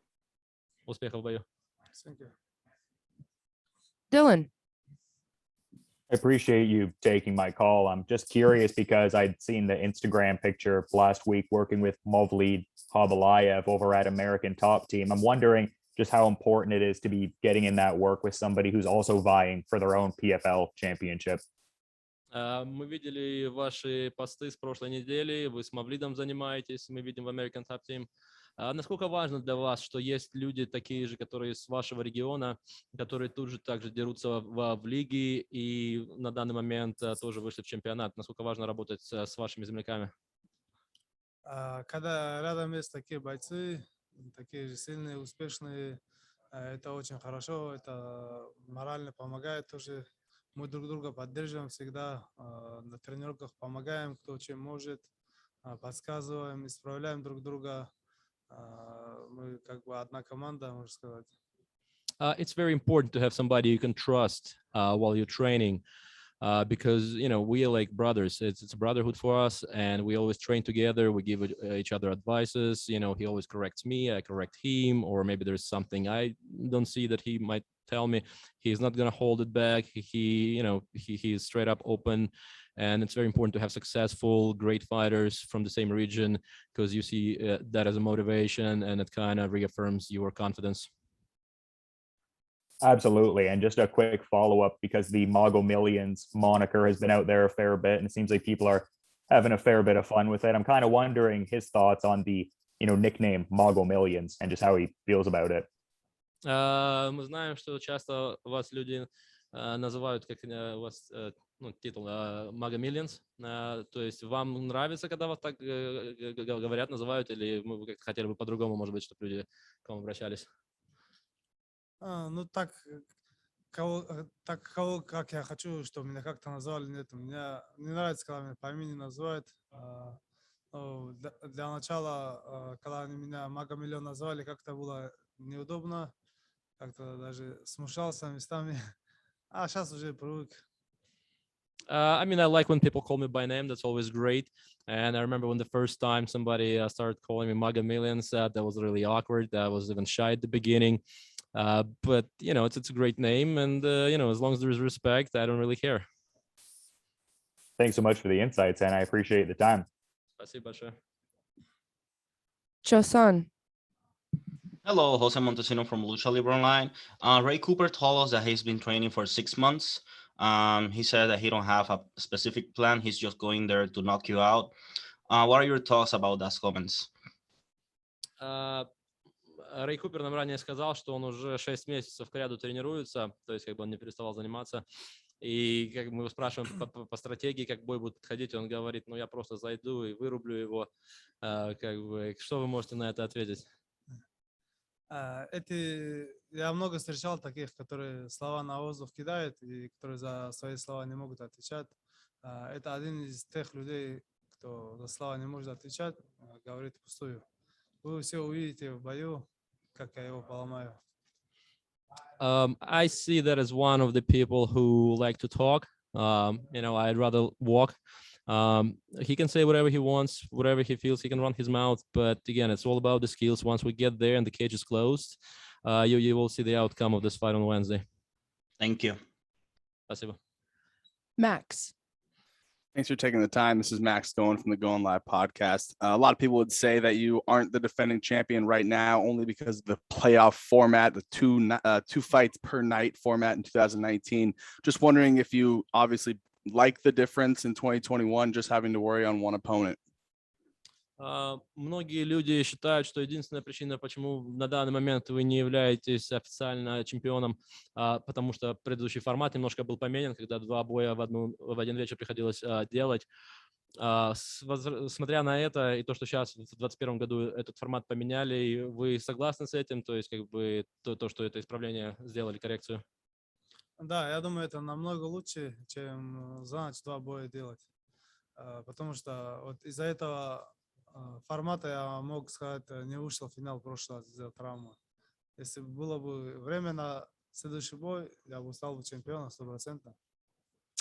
Yes, I'm very glad that they changed the format since the previous, way it was 2 fights in the night. It's really hard and just unexpected things might happen. So it doesn't give you time to prepare in between. So yeah, I'm very happy that they changed it and that we are doing the regular preparation camps, spaced out for a certain amount of months in between. Awesome. Thanks so much for the time and good luck this week. Спасибо за время и удачи. Thank you, Maga. Thank you for your time today.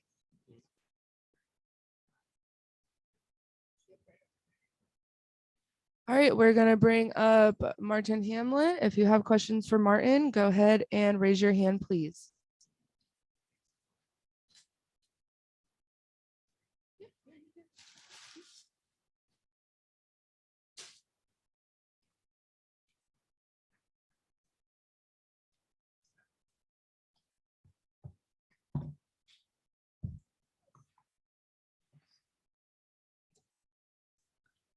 All right, Max, go ahead and kick us off with Martin, please. How you doing, Martin? This is Max Going from the Going Live podcast. Good to talk to you again. I just had a quick question for you. Now, this is your first PFL Championship fight. Just wondering how the mood was, how the feeling is going into fight week, and all that stuff. Oh, feeling very good with the whole fight week, embracing all the energy, and feeling very, very confident about this final. And I have been tasting the championship rounds before, so yeah, that makes me extra confident. Awesome. Thanks so much, and good luck. Thank you. Josan. Hello, man. Jose, I'm from Lucha Libre Online. I've been watching you on social media, really relaxed and you're really excited for this bout.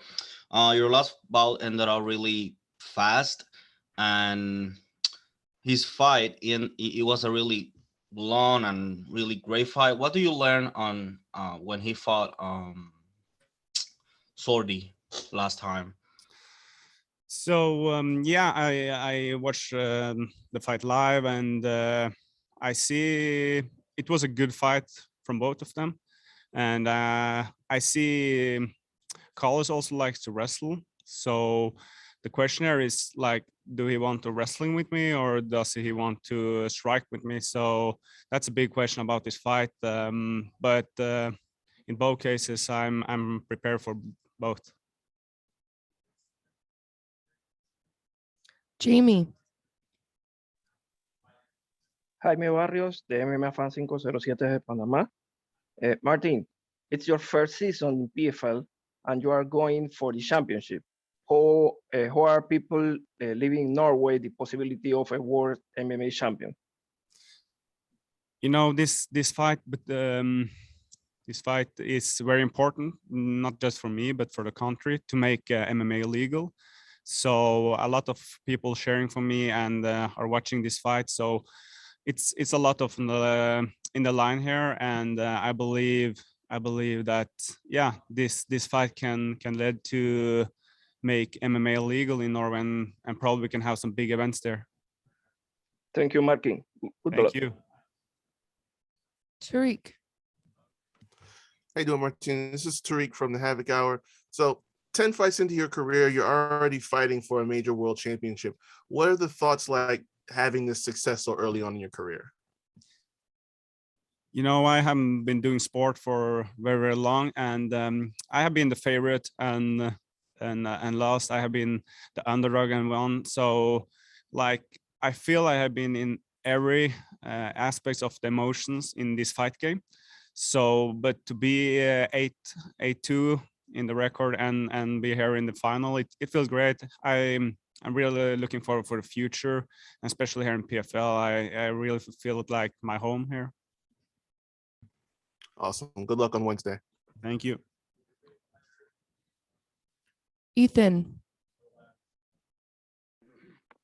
Do Okay, sorry. Ethan Johnson from the South Florida Insider. Due to the pretty big gap in amount of like high level, I guess, competition that you guys have had. You know, Antonio Carlos Jr. previously competed for the UFC, and you know this is your first time coming into a major uh, organization, and you're fighting for the championship already.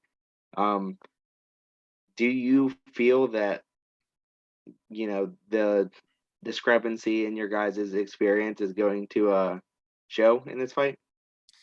Yeah, I've been traveling all around the world and trained with a lot of good guys. So I respect what he have done before. But when that cage closed on Wednesday, it doesn't matter what he have done before. As I said, I'm very confident about my skills and my trainings and my preparations. So you will not see a rookie in there. You will see a confident guy that's ready for 5 rounds. Thank you for your time. Good luck on Wednesday. Thank you. Max. Thanks for taking another question. I do appreciate it. Just a quick one, not to look to the future too much, but if you do end up winning that $1 million, do you have a certain thing on mind that you'd like to get or pay for? Yeah, I need to buy a house back home, so I will absolutely do that first, and then take some money for the next year to have the best preparation for the next season. Awesome, definitely understandable, and thanks so much for the time and good luck this week. Thank you. All right. Anyone have any more questions for Martin while we are here?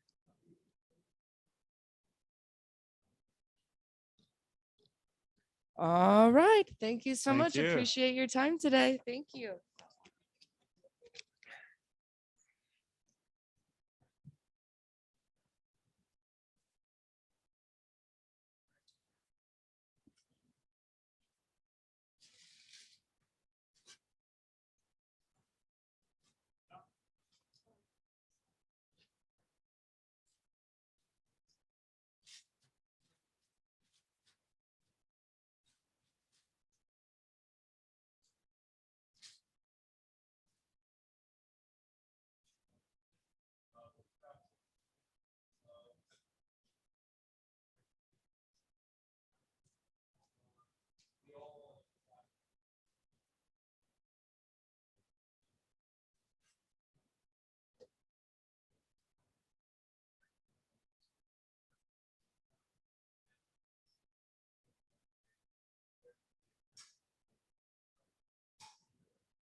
All right, guys, here comes Abigail. So if you have questions for Abby, please raise your hand. We will be using a translator, so please allow time for the translator to translate. And we will go ahead and start off with Joshan. Hola, Abby, José Montesino de Lucha Libre Online. Hemos visto en las redes sociales que está súper emocionada por esta gran oportunidad. No obstante, Clarissa ha sido alguien que ha tenido mucho ojo público. Ha sido alguien que ha hablado mucho sobre este encuentro y sobre otras cosas. ¿Qué sientes alguna presión al tener una persona que muchas personas van a estar viéndola o eso es algo que te motiva? So there's going to be a lot of hype around Clarissa and everything that she's accomplishing. How do you going to really react, and basically what is your strategy to go against that? Claro, estoy muy emocionada, ¿no? Como lo había dicho anteriormente, es la oportunidad creo, de mi vida, de mi carrera, que va a ser ese gran cambio. Y la verdad es de que no me siento presionada en absoluto, me siento en mi mejor momento física y mentalmente, entonces solamente espero ese día para demostrar lo que he estado trabajando. This is an opportunity of a lifetime for me, and I've been training really hard for this, and I feel like I'm in the best of my life right now. So right now I don't really feel the pressure that's happening, so I really just want to get out there and show the world what I can do. Muchas gracias y éxito. Yes. Tariq. Hi, Abby. This is Tariq from the Havoc Hour. So obviously you and Clarissa are still just beginning your MMA careers, but obviously her combat resume speaks for itself.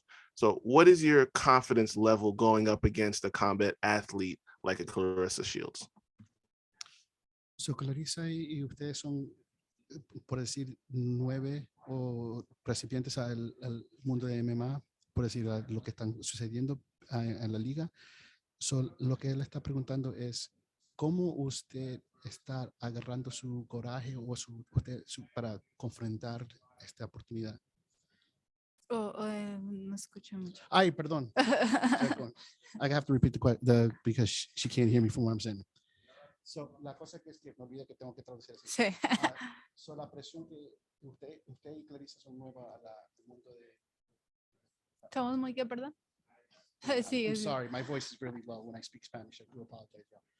So, could you repeat the question one more time? Because I just kind of lost half. Sure. Both of you and Clarissa being so early in your MMA careers, but Clarissa's fight career resume speaks for itself. What's your confidence level going up against a combat athlete like Clarissa? Thank you. Comparado a Clarissa, tú eres más nueva también. Ella igualmente son nuevas a las dos ligas. So, la pregunta es, pero ella tiene bastante que ella ha logrado. ¿Cómo es tu conferencia comparado a eso lo que ella ha logrado? Si tú tienes algo que decir sobre esa, o tienes esa conferencia suficiente, o cuál es tu conferencia con resumen de ella. Ok. Claro, ¿no? O sea, sus logros han sido pues, de toda su vida dentro del boxeo y claro, tiene toda su carrera dentro del boxeo, ¿no? Y todos sus títulos y demás en ese deporte, que obviamente pues es su fuerte, que acaba de hacer la transición al MMA, más, sé que es un arma de las que tiene, de las más fuertes, porque con eso inició, pero ya haciendo la transición al MMA es completamente diferente porque ya no solamente necesitas un arma, necesitas muchas armas, ¿no? Necesitas tener armas en el piso, en el jiu-jitsu, en la lucha, en patadas, o sea, ya es completamente el panorama diferente. Entonces, ahí yo es donde no me siento presionada por eso, ¿no? Solamente cuidar su arma más fuerte y yo puedo trabajar porque yo tengo todas las armas desarrolladas, creo, y las entiendo un poco mejor, puedo entender mejor ese juego ya dentro del combate. There's no denying Clarissa in the world of boxing is who she is, and there's no denying that, and I'm not going to sit here and say otherwise, but this is the world of MMA. And this is something that I've been training a long time for, and I've been really preparing myself for this opportunity. And every single weapon that I have in my arsenal, I'm going to be utilizing in order to go after her as best as I can and do the best for the world for my career. Awesome. Good luck on Wednesday. Serge. Thank you. Abby, how you doing? This is Sergi Center from the Fight Podcast. How has training at Team Body Shop with Antonio McKee really helped with, preparing for an athlete as challenging and as unique as Clarissa Shields? So can you say one more time? Because I'm just trying to find the words in Spanish. Yeah, no worries. How has training over at Team Body Shop with Antonio McKee helped with, preparing for such a unique challenge as Clarissa Shields? Con todo tu entrenamiento que estás ahorita, específicamente con el equipo que él mencionó, ¿cómo tú estás pensando que eso te va a hacer la cosa que te va a empujar y hacer lo que necesitas hacer? Pues claro, ¿no? Tuve entrenamientos la mayor parte de la parte de mi campamento con Chris Cyber. Estuve entrenando con el campeón actual, el hijo de Anthony McKee, de Bellator. Tuve campamentos también con Irene Aldana, parte de mi campamento también. Entonces creo la presión que tienen ellas, o sea, hablando ya a nivel mundial y dentro del MMA, conociendo a Cyborg, que es pues histórica, ¿no? Creo que ha sido la mejor del mundo desde que inició y la que hace hace como la imagen del MMA femenil, ¿no? Entonces todo eso para mí me siento con esa confianza de decir, ok, ya entrené con la mejor del mundo, entonces no creo que me pueda sorprender otra cosa, no, ya estoy acostumbrada a esa presión, estoy acostumbrada a mujeres fuertes, a mujeres con ese corazón, entonces creo me sirvió mucho el profesor también Antonio McKee, me ayudó bastante en todas las áreas, ¿no? Me desarrolló desde mi lucha, mi jiu-jitsu, todo enfocarlo más el MMA, mis manos, todo me ayudó a formar eso que ya tenía, solo a especificar a mi estrategia y nada más. Awesome. And also, how has... I was just I'm about sorry. to translate. And Oh, my I know bad. that's I a speak lot, Spanish, so but I'm going to try to summarize because I know the names. There's a lot of names. So I'm just going to summarize because you both mentioned everyone. So this is the thing is with every single trainer that she's had and they're best at what they do. And she feels that she's putting every single effort of learning and adapting everything there on all their teachings. So she has the confidence of from everything that she's learned to really put it into action and have her actions speak for themselves. That's basically the summarization of a lot what she said, but she has a lot to thank to them. She can't thank them enough because the amount of knowledge that they've been passing on to her, which that's why she feels as confident as she does and she feels like she's ready. And also, has working with Chris Cyborg, somebody who has worked with Shields and sparred with Shields, how has that helped in preparation? Has Chris given her anything that's really helped her for this fight? Él quiere saber si Chris te ha enseñado algo específico, porque como ustedes dos han entrenado con la misma persona, es algo que él te ha dado también para dar un poquito más avantaje, ¿tú piensas? ¿Cuál es la pregunta? Él quiere saber si ese por decir, requisito que has utilizado entrenando con Chris, si ese te va a dar un empujón mejor o algo que para dar un avantaje sobre la... O ella te enseñó algo.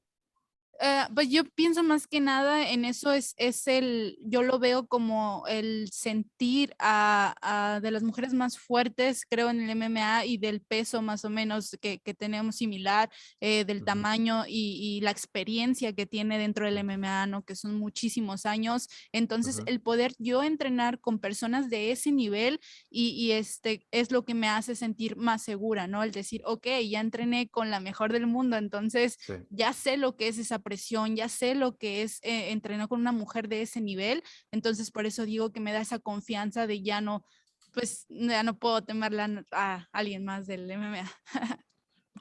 Okay, so I'm sorry, what was that? Okay. So yeah, the training basically that she's receiving, she just feels the confidence of anything, but she doesn't really know what's going to happen. But that's the one thing that is going to be hopefully enough for her to take that and utilize from, because basically right now to find out the advantages, we're going to find out on fight nights. Basically, it's just everything that she's putting herself into, she's going to deliver as best as she can. Awesome. Thank you for your time. Good luck this week. All right. Last question for Abby. Trevor Ritchie, please. Hey, Abby, Trevor Ritchie with the HITP Network. I'm curious, just how much were you able to take away from Clarissa's first PFL fight? De Clarissa's primera pelea, ¿tú has visto algo que tú puedes agarrar y utilizar para esta pelea? ¿Tú has visto algo que ¿De su primer pelea? de su primera Oh, pelea? ok. Obviamente vi su pelea, su pelea, su debut, y cometió varios errores en el área, pues que no es especializada, que es en la lucha, en el jiu-jitsu. Más sin embargo, yo no puedo confiarme en eso, ¿no? Porque creo cuando haces una pelea, ese es tu mejor mejor ejemplo que nada de saber qué es lo que tienes que mejorar. Entonces, los errores que cometes en esa pelea son los que trabajas durante todo el campamento para que no vuelva a pasar. Entonces, obviamente no me puedo confiar con esos errores porque sé que los estuvo trabajando, sé que los estuvo mejorando, pero sin embargo, digo, es complicado, es muy complicado hacer esa transición y a veces te enfocas como lo traes de por años tu base boxeo, a veces se te olvida por completo las demás áreas, ¿no? Entonces ahí es ser solamente inteligente, muy inteligente, saber cómo jugar con eso y nada más cuidarme con eso, pero sé que no se puede mejorar tanto en esas áreas que son tan complicadas en 5 o 6 meses. From her debut and from what she saw, she's made a lot of mistakes in her first fight and starting the world of jiu-jitsu. And that's the thing, is that I can't get overconfident on those mistakes that may happen again. So what I need to do is just make sure that I'm ready for anything that she's willing to throw at me, because that's the thing is that just because she's from the world of boxing and she's not really in from the jiu-jitsu, watching that fight, I cannot bank all of it her making the same mistake twice. And I cannot do that. Thank you, Abby. All right. Thank you so much, Abby. Appreciate your time today. Gracias.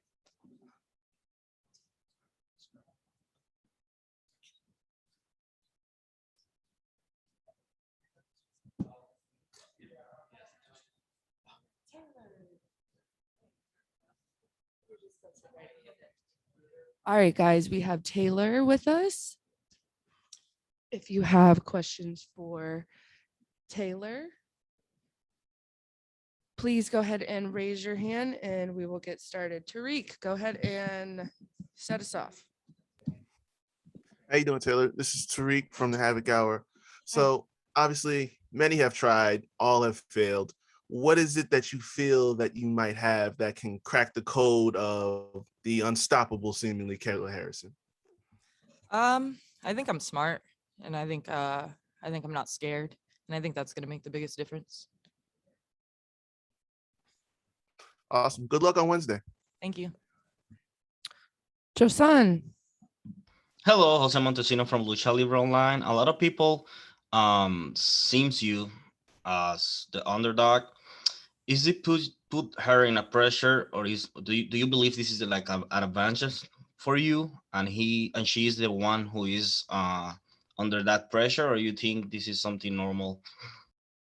I don't really care about the underdog overdog type of the situation. I'm not looking into it too much. I'm sure she feels pressure. I feel pressure. You're going into a big fight, you know. Everyone feels pressure. But overall, I think either of us are just indifferent to it, I guess. I'm not entirely sure. I haven't looked up much on her as far as what she's feeling or anything. But yeah, I'm indifferent to it. Underdog doesn't matter. As a follow-up, how do you feel comfortable and happy working on the couture gym? How much that's been helping you for this fight? Oh yeah, that's my home. Extreme Couture is literally my home. I'm there more often than I am at home. So I mean, yeah, all the coaches, all of the teammates, that it's my family there. I couldn't be more grateful. Thank you. Serge. How are you doing, Serge? Something from the Fight Podcast. Working with a team like Extreme Couture and working with Coach Eric Nixick and all the guys over there, how has your preparation for this been for a challenge as Kayla Harris? You know what? Every day, even when I was out of a fight camp, is a grind. You're in there with sharks every day. It's proven in our rep, and who trains at our gym. So going into this fight camp and being in this fight camp, it felt like it was just another fight camp. Honestly, like I'm training with the best, and I know I'm getting the best training that I could possibly ask for. So I mean, like everything was good this whole fight camp with the Extreme Couture. Fantastic. And what challenges do you think that you pose that are different from some of her other opponents, aside from being smart? Yeah, lack of fear. I think that's a big thing. I think girls get in there with her and they immediately start getting scared of being taken down, and that they forget to implement their own game plan. And I'm not planning on letting that happen. Awesome. Good luck this week. Thank you so much for your time. Thanks. Trevor. Hey, Taylor, Trevor Ritchie with the HITP Network. Kayla said one of the things she loves most about you is your little engine that could mentality. So just how much of that do you feel like you're going to need to bring to the table taking on someone like Kayla Harrison? I didn't even know I had that mentality until she said that. So, I mean, I'm just going to bring my regular grittiness and willingness to grind and just go for it. I mean, like when it comes down to it, I have nothing to lose with this fight, and I'm just going to go balls to the wall for it. And Taylor, I'm curious, where did the No Mercy nickname originate? One of my first coaches back when I first started MMA in Reno, he gave it to me after one of my fights when I TKO'd a girl, and it just kind of stuck, I guess. Thanks, Taylor. Best of luck. Thanks. Dylan.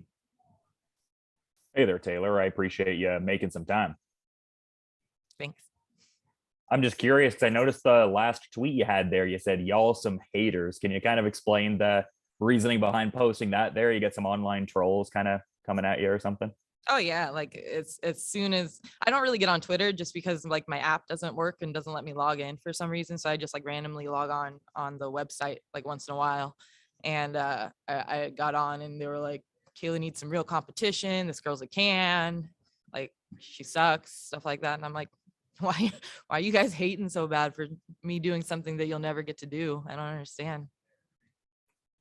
Yeah, the internet can be a very strange place, but something positive I did see on Twitter was a video of your husband and your son celebrating the victory you had there. Like, how much did that mean to you there? Because, that filled me up with the warm and fuzzies, as it were. I imagine you felt pretty great. Yeah, those two are my absolute world. Those two come before anything and everything that I do. So they're always on my mind. So it's always nice to see them get excited for mom doing what she does best. Thanks so much for the insights. Much appreciated. Thanks. Ethan. Ethan Johnson from the South Florida Insider. So because of all of Kayla's success in both mixed martial arts and as a judoka, do you think that she is potentially underestimating you? And do you think that will help you get some success on Wednesday? No, I don't think she's dumb enough to underestimate any opponent. I don't think any of us should be dumb enough to underestimate any opponent, I think that we are both taking each other seriously. When it comes down to it, it's a fight and anything can happen. So I think both of us are just very prepared and our mindsets are really good going into this fight. Thank you for your time. Good luck on Wednesday.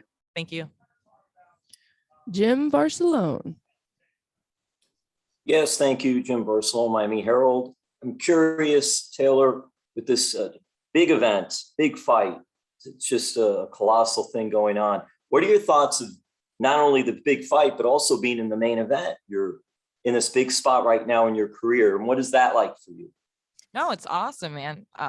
Like I'm so excited. I've had nothing but good experiences with everyone at PFL. You know, they've taken care of me like crazy. Being in the main event was something that I don't want to say didn't prepare for, but like when I was told I was being added to PFL, I also knew I was going to make it to the finals.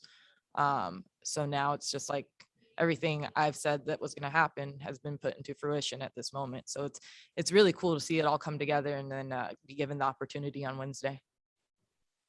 And then my last question, without giving too much away, obviously, how important is just defense? Because you know what she wants to do. She comes out and says it.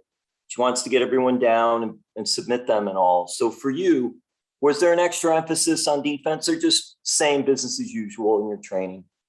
I'm just going to swing and bang. That's it. All right. Thank you so much. Thanks. Josan?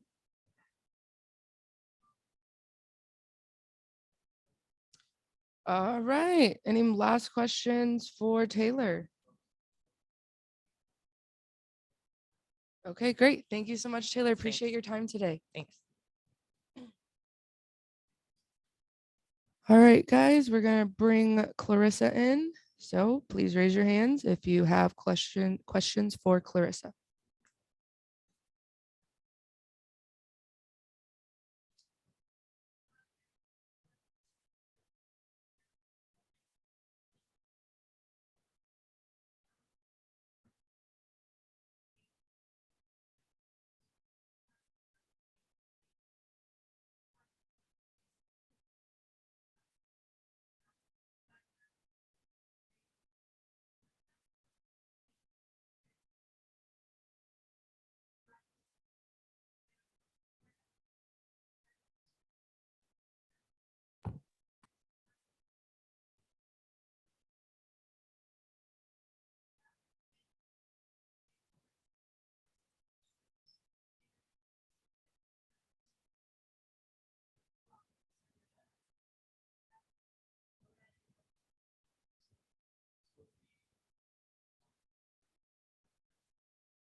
I just need a hoodie because I do not like being cold.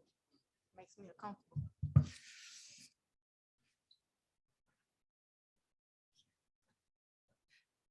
All right, guys, let's get started with Tariq. How you doing, Clarissa? This is Tariq from the Havoc Hour. So obviously we know we just getting started with your MMA, career and everything like that. But your combat career resume speaks for itself. Bears without saying.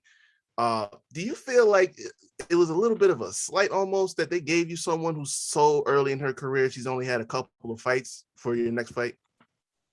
So do I feel like that's what? That you have an opponent that, she's only had about 2 or 3 fights in her career that you have for your next opponent. But you saying that that's bad?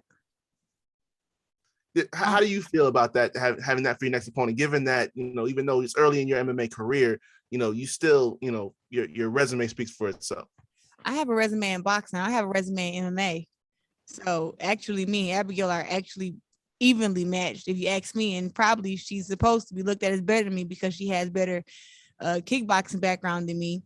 And she also had an amateur background of herself in boxing. So I feel like the fight is evenly matched. And I have to really be prepared for this fight on Wednesday. I'm not taking her lightly, and I don't think she's taking me lightly. But I think one of the main reasons why I signed with the PFL is because of being able to, fight against girls who are on my level and not having to jump to fight the champions right away, because I still have a lot of learning to do. Sound good. Good luck on Wednesday. Thank you. Serge. Clarissa, how you doing? Serge from the Fight Podcast. Hi, I'm So- good. How are you? Doing really well, thank you. So for you, you've been boxing your whole life. Now that you're in the MMA, you're training, full time. How fun has that been?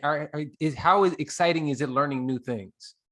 It's very exciting learning new things. It's very exciting being able to watch film and say, oh, I should have done this. I should have done that, instead of just watching film and feeling like I'm confused. So I've been learning on the job, and I've been just getting better and better. But just to see, like, I'm being taught arm bars and stuff, and I'm being taught how to get out of them. And they're showing me like, rear naked chokes, and I'm doing really good in wrestling and getting in great positions and stuff like that. And that's stuff that used to confuse me. Now I actually feel good doing them.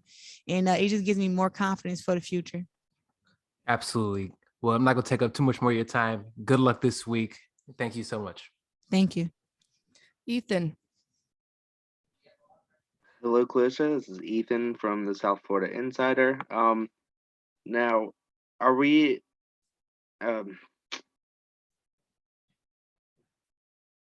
Excuse me.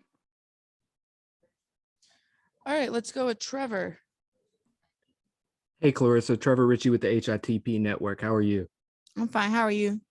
Great. I guess now just, that we're a couple of days away from your second MMA fight, just how much more comfortable are you this time around? And how does it feel to be fully immersed in the MMA community? I feel a lot better. I mean, I felt good my MMA debut. I just feel like now I know a lot more and I know better. So I'm just looking forward to showing the world that I've been putting in a whole lot of work in the gym, that I'm better at jiu-jitsu now. I'm getting better at wrestling, and I'm just, getting better at being a good mixed martial artist overall. So I'm just happy that I have the chance to do better, and actually I went back and watched the film, me and my team, and we have a great game plan for this fight and against a very good opponent. And one thing I'm not sure people talk about enough is the fact that you're only 26 years old, not even in your prime yet. So how much do you think that needs to be taken into consideration as you kind of continue to build in the sport? I take it into consideration, because if I was 30, I wouldn't be trying out MMA. So it's a good thing that I'm 26. I have a lot of time to learn, and I don't have to rush myself. So I can fight, next year in the PFL tournament at 27, or I can fight when I turn 28 in the PFL season in 2023, which I think 2023 is the golden year. And that gives me enough time to just really get the experience inside the cage and get the experience on the ground to where I can mix it with my boxing and we can become a great fighter. So you're leaning towards 2023? Yes, but if you was to ask my coaches, they would say 2022. Thanks, Clarissa. Best of luck. Yeah, thank you. Dylan. Hey there, Clarissa. I appreciate you making some time. No problem. I'm just curious because, with the first MMA fight behind you there, like, were there any amendments either offensively or defensively with the hands crossing over from boxing to MMA with the varying glove sizes and all that? You asked me, was it a what? I'm just wondering if there were any amendments offensively or defensively with the hands in MMA as compared to what you would do in boxing. Nope. I let the right hand go the same way I do in boxing and MMA. Nope. No difference. It's just when you start throwing kicks and stuff, you have to widen your stance a little bit. And even when you're going to check kicks and you have to block kicks, you can't be too square. It's a little difference, but fighting is fighting though. In order to get a powerful right hand or a powerful hook, you got to twist the body and you got to have leverage. So I'm actually not getting rid of that and keeping that in when I strike in MMA. Yeah, fair enough. And I was also curious because you're getting in great work at Jackson Wink there and working with other individuals who've been champion boxers crossing over to MMA, like Holly Holm, Arlene Blencow. How important is it to have people who've kind of been on that journey and just getting insights from them?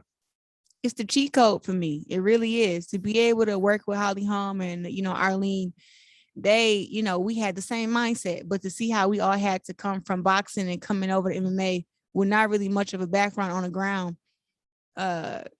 We actually help each other, and I remind them, like, hey, you still need to be sharp on your hands whenever we spar.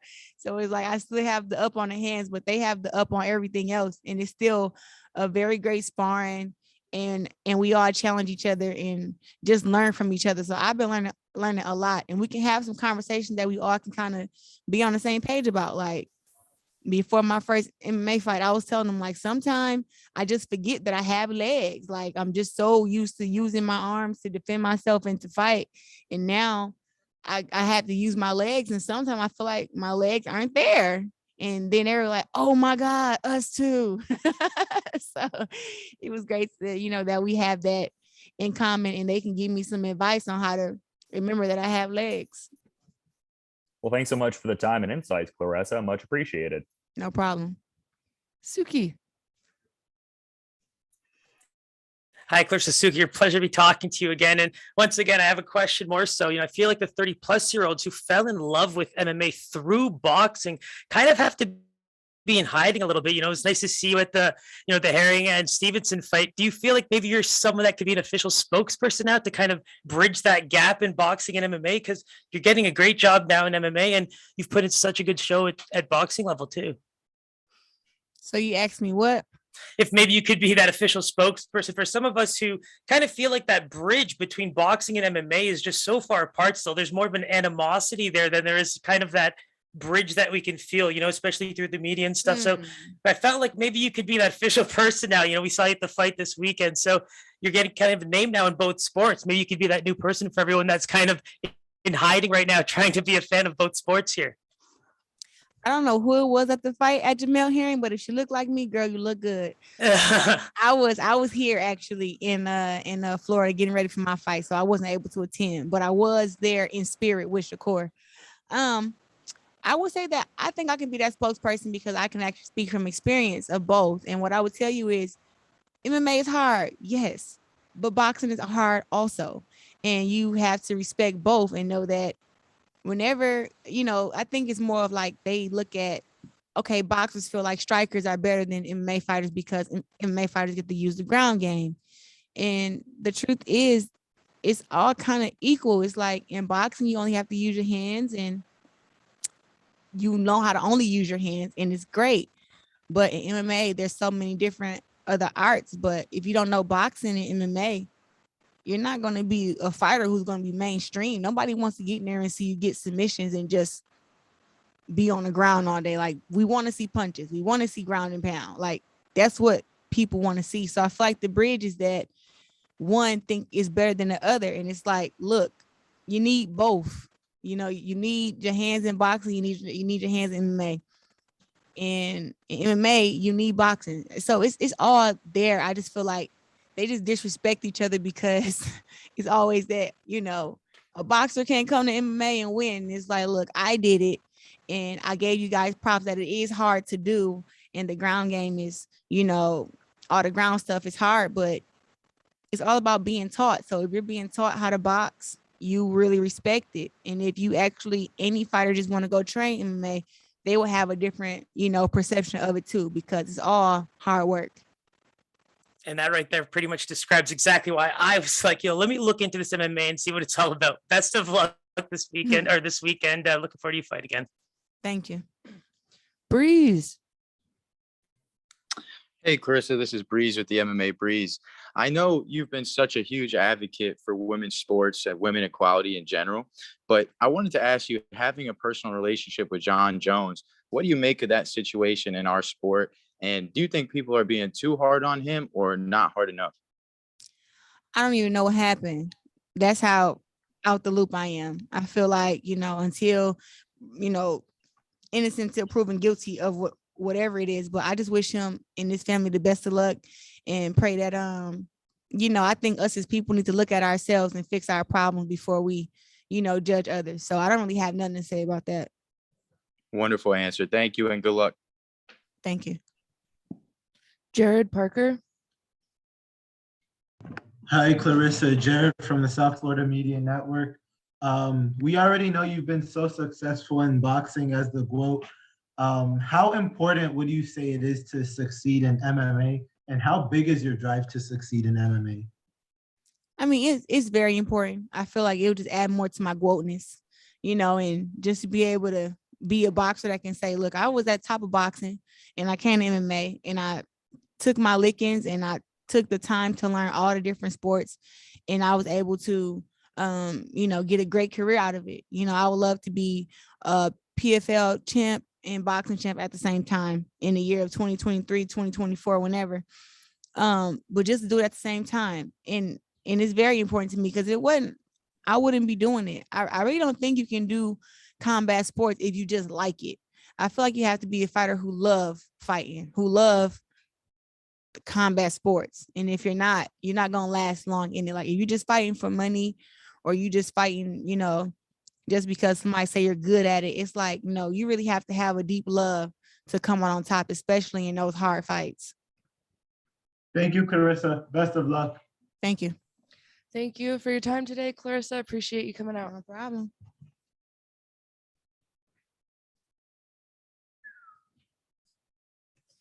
Thank you.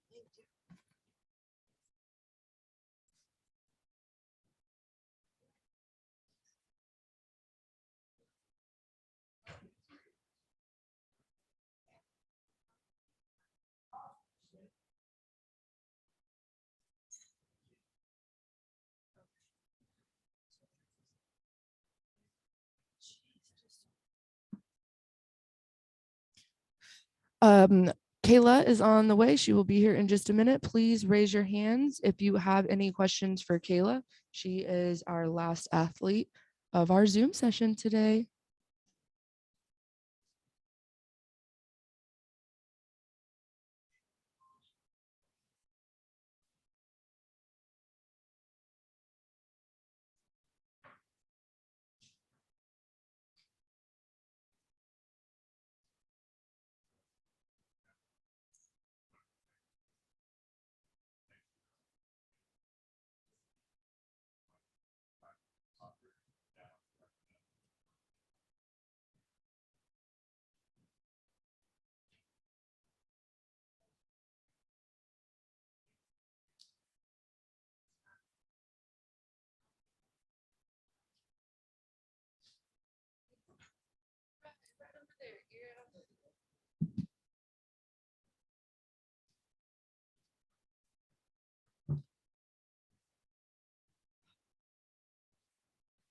All right, Tariq, go ahead and start us off. Hey, Kayla, it's Tariq from the Havoc Hour. How you doing? Good, thanks. How are you? Good. So obviously, if you come out here, do what you do, you win another championship. This is the last fight in your contract. And, the big talk is going to be about where Kayla ends up next. Obviously, you've been happy so far with the PFL, but with everyone who's, in cross promotions that's going to be looking out to see where you're going to end up next, how confident do you feel that you'll end up back here next year and going forward? That's not really something I'm focused on right now. I have a fight 2 days from now against Taylor Guardado, a really tough opponent, someone who I'm not taking lightly. And for me, the job's not done yet. Of course, I'm very happy with the PFL. They've taken good care of me. We've helped. I feel like we have together built something really, truly remarkable in the sport of MMA, especially for women. And I believe in the format. I believe in the season approach, but I've got to do what's best for me. So we'll see what happens. Awesome. Good luck on Wednesday. Thank you. Josan. Hello, Kayla. Jose Montesino from Lucha Libre Online. How are you? Good, thanks. Great. So what areas have you focused on this training and how much ATT has helped you for this fight? Well, first of all, ATT is the best gym in the world. I'm truly blessed to train with, the amazing training partners I have, my coaches, Anderson, Mako, Mike, all of the coaches at ATT, really, though. Every single one of them play a role in my career. And my judo coaches, Big Jim and Jimmy, they've all helped build me into a force to be reckoned with. And this camp was mostly just about staying healthy, being smart, training, continuing to work on improving all the areas of my game, getting better little by little, 1% every day. And I feel good. I feel ready. I'm excited to go in there and showcase my skills. Great. As a follow-up, I want to thank you for showing the world that you can be a mother and you can be a warrior inside the cage. So thank you and good luck. I would argue that all mothers are warriors. You don't have to fight in a cage to be a warrior. All right. Trevor, please.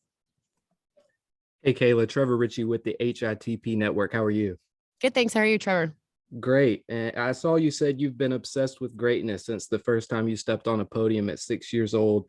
So just how far away do you think you are from achieving that level of greatness you see for yourself in this sport? And how much do you think this fight in particular is going to be a catalyst to help you get there? Well, I think that one of the blessing and curses of being obsessed with greatness is that it's really hard to attain, right? It's really hard to quantify if you're great, if you're not great. What does that mean? For me, I know that my goal, my dream, what I want my legacy to be is to wake up every day and be the best possible version of myself in the cage, outside of the cage, as a mother, as a daughter, as a fighter, as a human being. So I'm not sure how far I have to go to achieve greatness, but I know I'm not there yet. But I'm excited for this fight. I think that it's going to be a big opportunity for me to showcase my skills. I think that there aren't many two-time PFL champions, so I'll be, entering into a crowd that's pretty exclusive. Two-time Olympic champion, two-time PFL champion. I don't know if there's anybody on the earth that can say that. And I also saw you're officially a mom of two. So first off, congratulations. And I Thank have you. to ask, what's all that meant for you personally during the build up to this fight? Well, it's been, that's the beauty of being a mom. Life doesn't stop just because you have a fight going on. And I think before, it would always be like, don't talk to me, leave me alone, I'll deal with it after. And now I don't have that luxury anymore. So the final adoption hearing for my son was actually this morning. And I used to be so stressed out and worried and like a little bit anxious during fight weeks. But I mean, the best thing in the world just happened to me today. So I'm on cloud nine. A happy fighter is a dangerous fighter. It's only made me better as a fighter and as a person. And I can't wait to bring home another belt for them and to be the best possible mom I can be. That's beautiful. Thank you, Kayla. Best of luck. Thank you. Carlos. What's going on, Kayla? Carlos from the Drapey podcast. We had Julia Budd earlier in the press conference coming over from Bellator, and she said eventually down the line she would love to fight you. And would you love to fight her? And how would you love that stylistic matchup?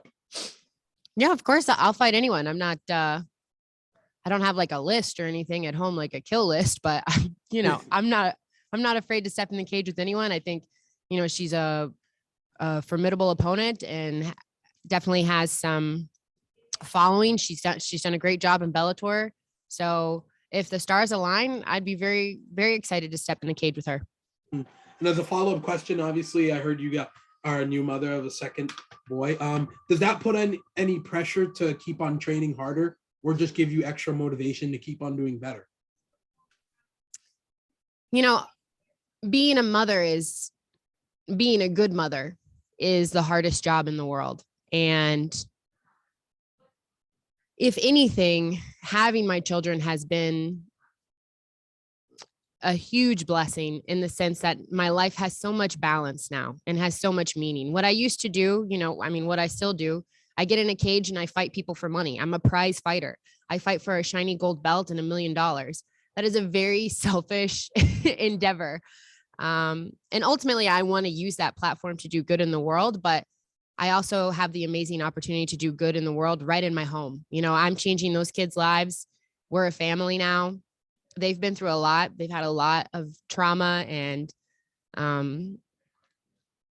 they've had an uphill battle pretty much from the day they were born. So to give them a place of peace and security and safety, to provide for them, to protect them, to cherish them, and to love them unconditionally is the most important job I will ever do. And it makes me a much better person because of it. And will they be watching mommy fight today on Wednesday? Kyla, my oldest, is coming with my mom. Emery, who just turned 3 on Saturday, is not because first of all, it's way too late for him. And he's very spirited. So I feel like if he watched some MMA fights live, he might get kicked out of daycare. So we're going to go ahead. We're going to go ahead and leave him at home. Thank you. And good luck on Wednesday. Thank you. Dylan. Hey there, Kayla. I appreciate you making some time. My pleasure. I'm just curious because you seem to be very activist minded, a lot of like philanthropic kind of efforts. I mean, founder of the Fearless Foundation in the Instagram bio there. Like, how important is it for you to use your platform for these like altruistic kind of purposes like that for philanthropy and helping people out that need it? I mean, it's very important to me. I think that number one, the gifts that God gives you, your job is to share them with the world. And that's what I try and do through being a fighter. But number two, I try to use that platform to be the change in the world that I want to see. It's money is great. Fame is great. Whatever. Instagram followers are great, but it's all super fleeting. What I do with what I'm given and how I'm able to change someone's life is much more important to me than any of that. So yes, the Fearless Foundation is very near and dear to my heart. You can actually purchase t-shirts at fujisports.com and all of the proceeds go to the Fearless Foundation. So I encourage you to get yours, anyone who's listening, and help me fight the good fight.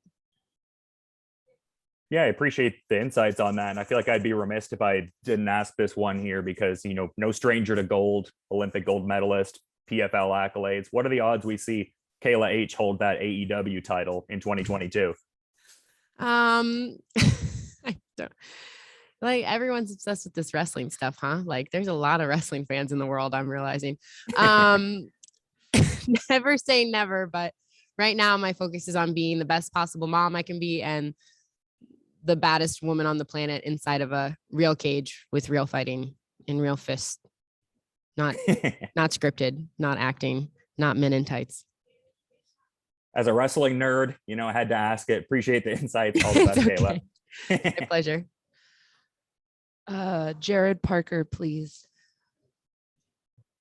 Hi, Kayla. Thank you for taking the time out of your day to meet with us. During fight week, I know there can be a lot of noise, a lot of distraction, and just a lot of chatter around the fight. But you always present yourself as one of the more poised fighters. How do you stay focused on the fight during fight week? I mean, it's not hard, I guess, when you love what you do and you get to wake up every day and do it with people that you care about and genuinely admire and respect. It's also really easy to focus on a fight when you get to come stay in a hotel and sleep in and there's not like someone tugging on you at both sides at 6 a.m. saying, mommy, I want donuts, it's a lot. Listen, there's no chaos like the chaos of a household filled with children and love. So this is easy. I could do this in my sleep. Bring it. Thank you, Kayla. Best of luck. Thank you. Trevor.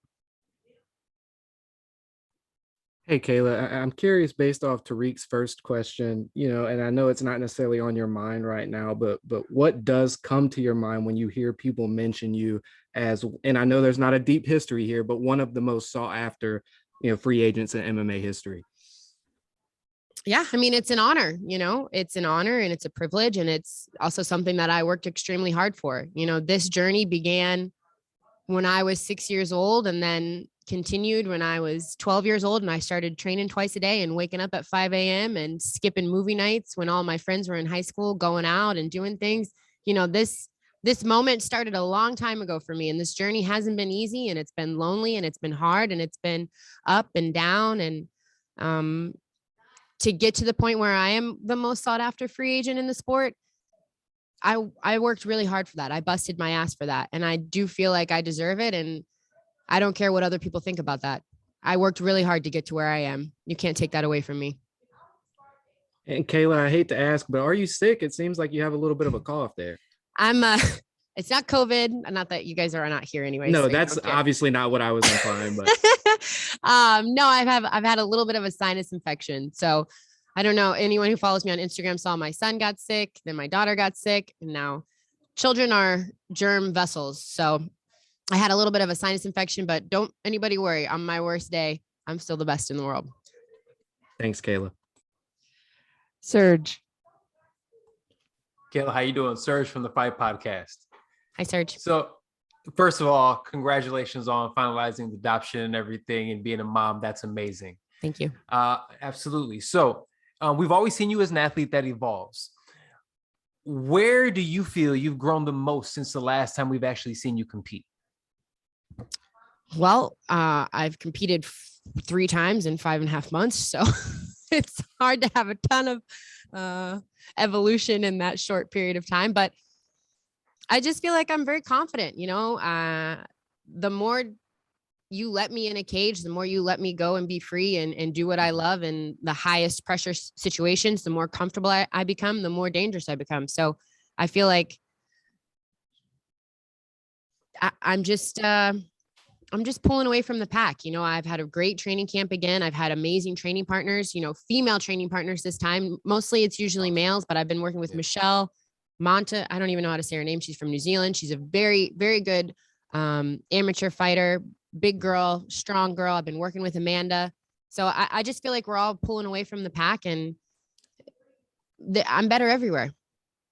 That's the short answer. I'm better everywhere. Awesome. Thank you so much. Good luck this week. Thank you. All right, last question. Suki, please. Hey, Kayla, pleasure to be talking to you again. And if there's one thing I absolutely love about you is you're never making things glamorous. You are always trying to humanize things and send the right message. And so I'm trying to figure out, is that naturally who you are? Or are you just someone who knows you're in a position where you actually want to send the right message? I don't. Listen, I'm just out here being me, living my life. The fact that there are cameras in my face now and people following what I have to say and listening to some of the good things and at times dumb things I say is an honor and a privilege and a responsibility. But to be real with you, this is who I am. If you walk up to me on the street, I'm going to be exactly the same there as I am right now. Somebody said something funny. Honestly, this is me. yeah. What you see is what you get. Yeah, and you're exactly what the sport needs, and it's a pleasure to watch you fight. Good luck this week. Thank you. I appreciate that. Thank you, Kayla, for your time today. Appreciate you. All right, guys, that wraps up our Zoom session for today. I appreciate all of you tuning in and asking questions as always. I will get this recording out to you as soon as it processes, and we will see you tomorrow at 5 p.m. for weigh-ins. If you need anything, email me and I'll get it to you. Thanks, guys. Take care.